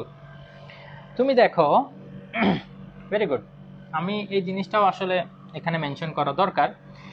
এই যে দেখো, যেখানে ডিসপ্লেসমেন্ট ম্যাক্সিমাম সেখানে কিন্তু ভেলোসিটি আবার জিরো, এখানে ভেলোসিটি জিরো। কেন ভ্যালোসিটি জিরো? কারণ আমরা জানি একটা অবজেক্টকে এখানে নিয়ে যদি আমি ছেড়ে দিই, এটা এদিক থেকে এখানে আসবে, আবার এখান থেকে এখানে আসবে। এখানে যখন আসবে ম্যাক্সিমাম ডিসপ্লেসমেন্টে যখন পৌঁছাবে তখন কিন্তু এটার ভ্যালোসিটি জিরো হয়ে যায়। ইকুইলিব্রিয়াম দেখো, এখান থেকে যখন এটা জার্নি স্টার্ট করে, ফোর্স কাজ করতেছে এটার উপরে ইকুইলিব্রিয়ামের দিকে, তাই না? তো ফোর্স যেহেতু ইকুইলিব্রিয়ামের দিকে কাজ করে, এটার ভ্যালোসিটি বাড়তে থাকে যতক্ষণ এটা ইকুইলিব্রিয়ামের দিকে যাইতে থাকে। বাংলায় যদি বলি, সাম্যাবস্থানের দিকে যতক্ষণ আসবে এটার বেগ বাড়তে থাকবে। কেন বেগ বাড়বে? কারণ বলটা এদিকে কাজ করে। কিন্তু এই পয়েন্টটা ক্রস করে যখন চলে যাবে তখন দেখা যাচ্ছে কি, ও যেদিকে যাচ্ছে বল তার উল্টা দিকে কাজ করতেছে, তাই না? বল কিন্তু সাম্যাবস্থানে দিয়ে কাজ করতেছে কিন্তু যাচ্ছে দূরে। তার মানে এই পয়েন্টের পরে ভ্যালোসিটি আবার কমতে থাকে। তাইলে এই পয়েন্টে আমরা বলতে পারি যে ভ্যালোসিটিটা ম্যাক্সিমাম। কেন আমরা বলতে পারি ভ্যালোসিটিটা ম্যাক্সিমাম? বিকজ এই পয়েন্ট থেকে ভ্যালোসিটি বাড়তে বাড়তে বাড়তে বাড়তে বাড়তে বাড়তে এখানে এসে ম্যাক্সিমাম হয় এবং এটার পরে আবার কমা শুরু করে। এটার পরেও যদি বাড়তে থাকতো তাইলে কিন্তু এই পয়েন্টে ম্যাক্সিমাম হইতো না। যেহেতু এই পয়েন্ট পর্যন্ত বাড়তে থাকে এবং এই পয়েন্টের পরে আবার কমা শুরু করে, তো তাইলে এই পয়েন্টটাতে আমাদের ভ্যালোসিটিটা ম্যাক্সিমাম থাকে। আবার যখন এখান থেকে ক্রস করে যাবে, ওই যে বললাম না, সাম্যাবস্থানের দিকে কেউ একজন যেন টেনে ধরবে মনে হয়, তো ভ্যালোসিটিটা আবার কমতে থাকবে। তো ভ্যালোসিটি কমতে কমতে এখানে আবার ভ্যালোসিটি জিরো হয়ে যাবে। কিন্তু এখানে এই কন্ডিশনগুলো আবার রিপিট হবে, যে এখানে ডিসপ্লেসমেন্ট কত, এক্স ম্যাক্স, যেটা কিনা এ এর ইকুয়াল, এবং ফোর্সও এখানে ম্যাক্সিমাম। যত বেশি দূরে যাবে তত বেশি বল এটার উপর প্রয়োগ হবে এবং তত বেশি জোরে এটা আবার ব্যাক আসবে। তো এটা পসিবল যে মানে এই সরল সন্ধিত স্পন্দনের ক্ষেত্রে ম্যাক্সিমাম যখন ডিসপ্লেসমেন্ট হবে তখন ভ্যালোসিটি জিরো হবে, আর যখন ডিসপ্লেসমেন্টটা জিরো হয়ে যাবে তখন আমাদের ভ্যালোসিটিটা ম্যাক্সিমাম থাকবে। এখন কথা হচ্ছে এটা কেন এরকম হয়? এটা হয় কারণ সরণের এখানে যে ডেফিনিশন বা ডিরেকশন সেটার কারণে। সরণের যে ডেফিনেশনটা কি, সাম্যাবস্থান থেকে কতটুকু দূরে, সেই জিনিসটার কারণে আসলে এই জিনিসটা এরকম। দেখো, সাম্যাবস্থান থেকে যত দূরে যাবা তত এক্স এর ভ্যালু বাড়তে থাকবে, কিন্তু এক্স এর ভ্যালু যত বাড়তে থাকবে ভ্যালোসিটি কিন্তু তত কমতে থাকবে। এখান থেকে তুমি যত দূরে যেতে থাকবা ভ্যালোসিটি কমতে থাকবে এবং ম্যাক্সিমাম পজিশনে গেলে ভ্যালোসিটি কমে যায়। তো তাহলে দেখো, সরণের ডেফিনেশনটা হচ্ছে সাম্যাবস্থান থেকে কতটুকু দূরে। যেহেতু সাম্যাবস্থান থেকে আমরা সরণটা মাপতেছি, সেই জন্যই বিষয়টা আসলে এরকম যে সরণ যত বাড়বে ভ্যালোসিটি তত কমতে থাকবে এবং একটা সময় জিরো হবে। তারপর আবার যখন সরণটা কমতে থাকবে ভ্যালোসিটিটা বাড়তে থাকবে। দেখো, এখান থেকে যখন সাম্যাবস্থানের দিকে আসো, তো সাম্যাবস্থান থেকে যে ডিস্টেন্স সেটা কিন্তু কমতে থাকে কমতে থাকে, কমতে কমতে একটা সময় জিরো হয়ে যায়। তো জিরো যদি হয়ে যায় তখন কিন্তু ওখানে ভ্যালোসিটি ম্যাক্সিমাম। কেন ভ্যালোসিটি ম্যাক্সিমাম সেটা আমরা বুঝতেই পারি। ইমাজিন করো যে একটা ববকে এখান থেকে ছেড়ে দাও, এটা ভ্যালোসিটি বাড়তে বাড়তে বাড়তে বাড়তে বাড়তে বাড়তে ম্যাক্সিমাম হবে এখানে, এবং এই পয়েন্টটা ক্রস করার সাথে সাথে আবার ভ্যালোসিটি কমতে কমতে কমতে কমতে জিরো হবে এবং এখানে এসে থেমে যাবে, আবার সে উল্টা দিকে যাওয়া শুরু করবে। তো আশা করি এখন জিনিসটা ক্লিয়ার। এটার একটা এক্সাম্পল যদি আমি তোমাদেরকে বলতে চাই, আমাদের ফয়েস লেক থেকে শুরু করে আসলে বিভিন্ন যেসব ওই যে অ্যাডভেঞ্চার পার্কগুলো আছে বাংলাদেশে, সেইগুলোতে কিন্তু কিছু শিপ থাকে এরকম, তাই না? এই যে একটা পয়েন্ট থাকে এরকম, ওইটার সাথে এভাবে একটা শিপ লাগানো থাকে। তো এই শিপটা একবার এদিকে যায়, আবার এদিকে যায়। তো শিপটা এদিকে এভাবে দুলতে থাকে। আমি জানি না কতটুকু, এটাকে পাইরেট শিপ বলা হয় খুব সম্ভবত, ঠিক আছে? তো এই শিপটা, এই যে আমাদের সিম্পল পেন্ডুলামের আর একটা এক্সাম্পল।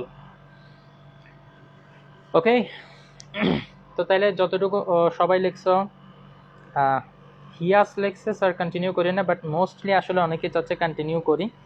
আচ্ছা, উর্মি বিনতে জাহেদ ও লেখছে স্টপ। তো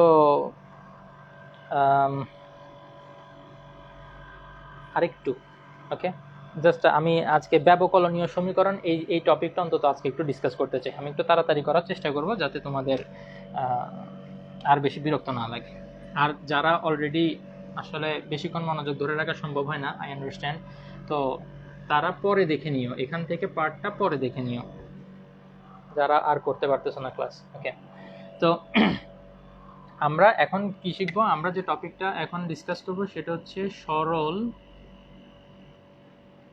ছন্দিত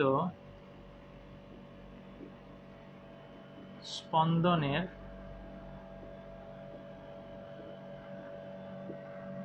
ব্যবকলনীয়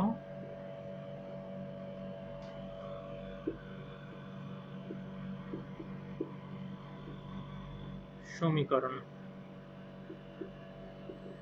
যারা ইংলিশ ভার্সনের স্টুডেন্ট তাদের জন্য আমি বলতেছি এটা হচ্ছে ডিফারেনশিয়াল ইকুয়েশন। আমরা জানি ব্যবকলনকে ইংলিশে আমরা বলি differentiation, differential equation of simple harmonic motion অথবা সিম্পল হারমোনিক অসিলেশন। ঠিক আছে, তো আমরা এটার একটা ব্যবকলনীয় সমীকরণ এখন ডেভেলপ করার চেষ্টা করব। তো তাহলে দেখো সেটা আমরা কিভাবে করতে পারি। আমরা শুরু করব একটু আগে যেই রিলেশনটা আমরা দেখছিলাম সেটা হচ্ছে f = -x।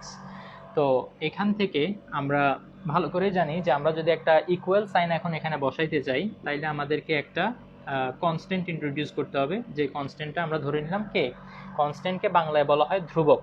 ঠিক আছে, তো এটা একটা প্রপোর্শনালিটি কনস্ট্যান্ট, বাংলায় বলে সমানুপাতিক ধ্রুবক। ওকে, এখন আবার আগেই আমরা পড়ে আসছিলাম f = ma। তো f এর বদলে আমরা লিখতে পারি ma = -kx। ওকে, আমরা ma কি লিখতে পারি, ma -kx। এখন খেয়াল করো, আমরা জানি acceleration it is equal to rate of change of velocity with respect to time। তোমরা আসলে ক্যালকুলাস কতটুকু পড়ছো এই কারণে আমি একটু কনফিউজড ফিল করতেছি যে তোমরা এটা বুঝবা কিনা। তো যাই হোক, আমি যারা ক্যালকুলাস এখনো পড়ো নাই তাদের জন্য যতটুকু এক্সপ্লেন করা যায় ততটুকু আমি করতেছি। ddt এটা হচ্ছে ডিফারেন্সিয়েটিং অপারেটর। ঠিক আছে, তো এখানে কিসের সাপেক্ষে ডিফারেন্সিয়েট করতেছো তুমি, t এর সাপেক্ষে। তো এটাকে নর্মালি আমরা যদি পড়তে চাই তাইলে এটা হচ্ছে রেট অফ চেঞ্জ অফ কিসের চেঞ্জ তুমি জানতে চাও, আমরা এখানে ভ্যালোসিটির রেট অফ চেঞ্জ জানতে চাই, তাহলে এখানে ভি দিব, তাহলে rate of change of velocity. তো ভ্যালোসিটির চেঞ্জটা জানতে চাই সেটা কিসের সাপেক্ষে, এখানে যে আমরা প্যারামিটারটা লিখবো সেটার সাপেক্ষে, উইথ রেসপেক্ট টু, আমি একটু শর্টকাটে লিখলাম উইথ রেসপেক্ট টু টাইম। তো এটা ইংলিশে লিখছি, বাংলায় যদি বলতে চাই তাহলে এটা হবে কি সময়ের সাথে অথবা সময়ের সাপেক্ষে গতি পরিবর্তনের হার অথবা বেগ পরিবর্তনের হার। সময়ের সাথে বেগ পরিবর্তনের যে হার সেটাই হচ্ছে বেসিক্যালি কি, অ্যাক্সিলারেশন। এখন আবার ভ্যালোসিটির কথা যদি তুমি চিন্তা করো, ভ্যালোসিটি ইকুয়াল টু আমরা কি লিখতে পারি, the rate of change of displacement, যেটাকে আমরা এখানে x দিয়ে কনসিডার করছি, তাই না। v ইকুয়াল টু আমরা লিখতে পারি dx dt। তো তাইলে রেট অফ চেঞ্জ অফ ভ্যালোসিটির জায়গা হবে এখানে ডিসপ্লেসমেন্ট উইথ রেসপেক্ট টু কি, টাইম। সময়ের সাথে বস্তুর সরণের যে পরিবর্তনের হার সেটাই হচ্ছে আমাদের গতি। তো এই v এর এই ভ্যালুটা যদি আমি এখন এখানে বসাই তাইলে আমি কি পাবো, d dt, আর v এর বদলে আমি লিখবো dx dt। তাহলে এখান থেকে দেখা যায় কি, এই এক্সটার ফার্স্টে একবার ডিফারেন্সিয়েশন হবে, আবার আরেকবার ডিফারেন্সিয়েশন হবে, এটাকে বলা হয় ডাবল ডিফারেন্সিয়েশন। তো ডাবল ডিফারেন্সিয়েশনের অপারেটরটা হচ্ছে এরকম, d2x বাই dt2। অনেকে আমাকে এখানে বলে স্যার আপনি এখানে একটা ভুল করছেন। কি ভুল করছি, এই যে এখানে d ইন্টু d, এটা d স্কোয়ার লেখেন নাই। আমি তখন বলি এটা আসলে মাল্টিপ্লিকেশন করি নাই আমি এখানে। ঠিক আছে, এই d2x বাই dt2 এটার মানে হচ্ছে, এই যে দেখো d dt, এটা হচ্ছে একবার ডিফারেন্সিয়েশন যখন করবা তখনের অপারেটর। আর যদি দুইবার ডিফারেন্সিয়েশন করো কোনো কিছুকে তাইলে এই d এর উপরে 2 দিবা আর এই t এর উপরে 2 দিবা, তাইলে হবে এটা d2 dt2। ঠিক আছে, এটা মানে ডাবল ডিফারেন্সিয়েশন। কিসের ডাবল ডিফারেন্সিয়েশন, এই যে এখানে আমরা যেটা লিখবো সেটা ডাবল ডিফারেন্সিয়েশন। তার মানে এই যে সরণকে আমরা যদি একবার ডিফারেন্সিয়েশন করি তাইলে আমরা পাবো ভ্যালোসিটি বা গতি, আর যদি গতিকে আবার বা বেগ, সরি গতি না এটা বেগ হবে, ভ্যালোসিটি মানে বেগ। আচ্ছা, আবার যদি বেগকে আমি যদি ডিফারেন্সিয়েট করি আমি পাবো অ্যাক্সিলারেশন। তার মানে হচ্ছে সরণকে দুইবার যদি ডিফারেন্সিয়েশন করো তাইলে তুমি কি পাবা, অ্যাক্সিলারেশন পাবা। তো এই ডিফারেন্সিয়েশনটাই হচ্ছে বেসিক্যালি কি, ব্যবকলন করা। ঠিক আছে, যে কারণে আমরা এটাকে ব্যবকলনীয় সমীকরণ বলি। আচ্ছা, তো তাহলে আসো এখন আমরা এর বদলে কি লিখবো, d2x, m into d2x dt2 equal two minus kx, sorry kx। এখন এখান থেকে আমরা লিখতে পারি d2x dt2 ইকুয়াল টু, এমটাকে যদি আমি ওইদিকে নিয়ে যাই তাইলে এদিকে ডিভাইডেড বাই করে লেখা যায়, তাই না। এটাকে আমরা কে বাই এম লিখতে পারি। এখন এই কে বাই এম এর বদলে তোমরা তোমাদের বইতে দেখবা সরাসরি আসলে এই জিনিসটা লেখা d2x dt2 equal to K by M এর বদলে লেখা ওমেগা স্কোয়ার। ঠিক আছে, তো এই ডিটেলস এক্সপ্লেনেশনটা আমি আসলে বইয়ের মধ্যে পাইনি, তো আমি এখন তোমাদেরকে এটা বাইরে ঘাটাঘাটি করে আসলে যেটা জানতে পারছি সেটা তোমাদের সাথে একটু শেয়ার করব। কেন আমরা ওমেগা স্কোয়ার ইকুয়াল টু আমরা কে বাই এম এটা লিখতে পারি। এটা দুইভাবে আমরা প্রুফ করতে পারি। একটা হচ্ছে মাত্রাগতভাবে, মাত্রা বা ইংলিশে যেটাকে বলি আমরা ডাইমেনশন, সেইভাবে আমরা চাইলে এটাকে কি করতে পারি, বের করতে পারি। কিরকম? প্রথমে মাত্রাগতভাবে বের করে দেখাই। আমরা কি প্রুফ করতে যাচ্ছি? Omega square is equal to K by M, এইটা আমরা প্রুফ করতে যাচ্ছি। তো মাত্রাগতভাবে যদি আমরা প্রুফ করি তাহলে কি হবে? খেয়াল করো, কে আমরা জানি F equal to K x. তোমরা হয়তো অনেকেই বলবা স্যার এখানে তো একটা মাইনাস ছিল, আমরা এখানে এখন মাইনাসটা কনসিডার করতেছি না, বিকজ এখানে ডাইরেকশনের কোনো কাজ নেই। আমরা ডাইমেনশন যখন বের করব তখন ওই যে ম্যাগনিটিউড ওটা নিয়ে কাজ বা ইউনিটটা নিয়ে কাজ। তো এখানে আমাদের মাইনাসটা দেয়া না দেয়া সেম কথা, কোনো অসুবিধা নেই, আমরা মাইনাসটাকে এখানে ইগনোর করতে পারি। তো কে ইজ ইকুয়াল টু কি হয়? F by X. এখন এফ এটা হচ্ছে ফোর্স, বল, বলের মাত্রা সমীকরণ কি? ml square, sorry ml T inverse 2, এটা হচ্ছে বলের মাত্রা সমীকরণ। আর এটা হচ্ছে কি? এক্স, এক্স মানে ডিস্টেন্স, যেটা কিনা লেংথ। তো খেয়াল করো, আমি যদি এখানে এল আর এল কেটে দিই তাইলে এখানে কি থাকে? এম টি ইনভার্স 2, কারেক্ট কিনা? কারো কি এখানে কোনো ডাউট আছে? নাই। তাহলে কে এর যে মাত্রা সমীকরণ সেটা আমি এখান থেকে পেয়ে গেলাম, তাই না? কে এর মাত্রা সমীকরণটা আমি একটু এখন এখানে বসাই। কে বাই এম, এটা নিচে লিখলে তোমরা আসলে দেখবা না, তো আমি একটু এদিকে লিখি। ওকে, কে এর মাত্রা সমীকরণ এটা, তাইলে কে বাই এম এটার মাত্রা সমীকরণ কি হবে? M T inverse 2 divided by M, এটা হচ্ছে মাস, মাসের মাত্রা এম। তো তাইলে এম আর এম যদি কাটাকাটি যায় তাইলে এটা হয়ে যায় টি ইনভার্স 2।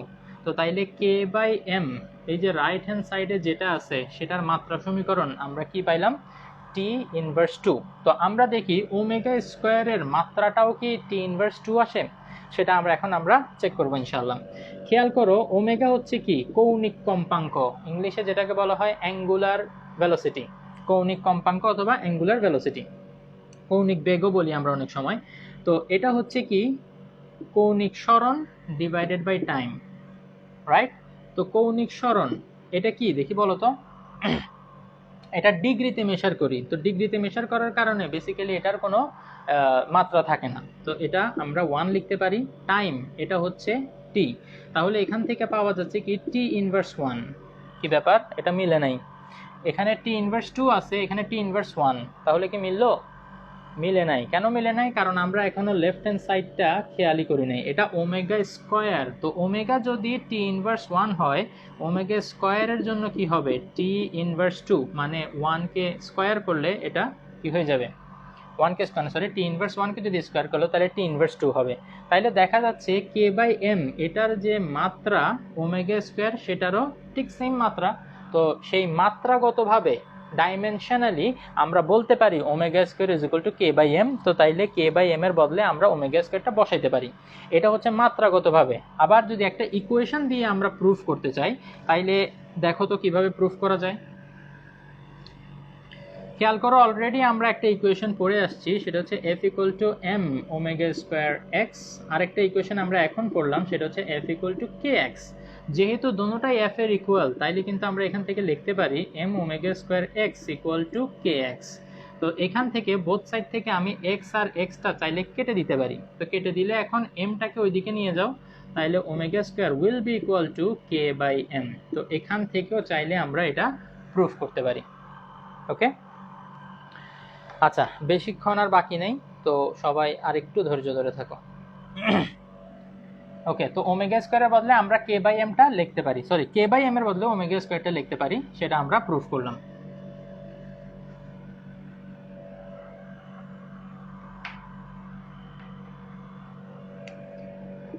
তারপর ওমেগা স্কোয়ার এক্স, এটাকে যদি লেফট হ্যান্ড সাইডে নিয়ে আসি তাইলে এটা কিরকম দেখা যাবে? এটাই হচ্ছে আমাদের সরল ছন্দিত স্পন্দনের ব্যবকলনীয় সমীকরণ। কারো যদি এতটুকুর মধ্যে কোনো কোশ্চেন থাকে তাহলে প্লিজ একটু আমাকে জানাও।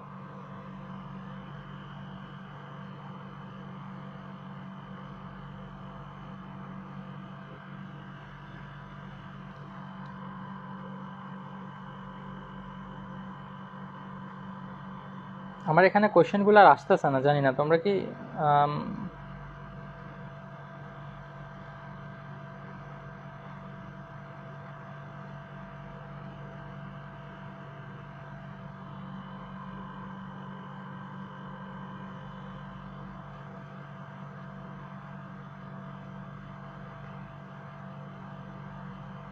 এখানে স্টপ হয়ে গেছে কোশ্চেন আসা। আমি বুঝতে পারতেছি না আসলে বিষয়টা কি হলো।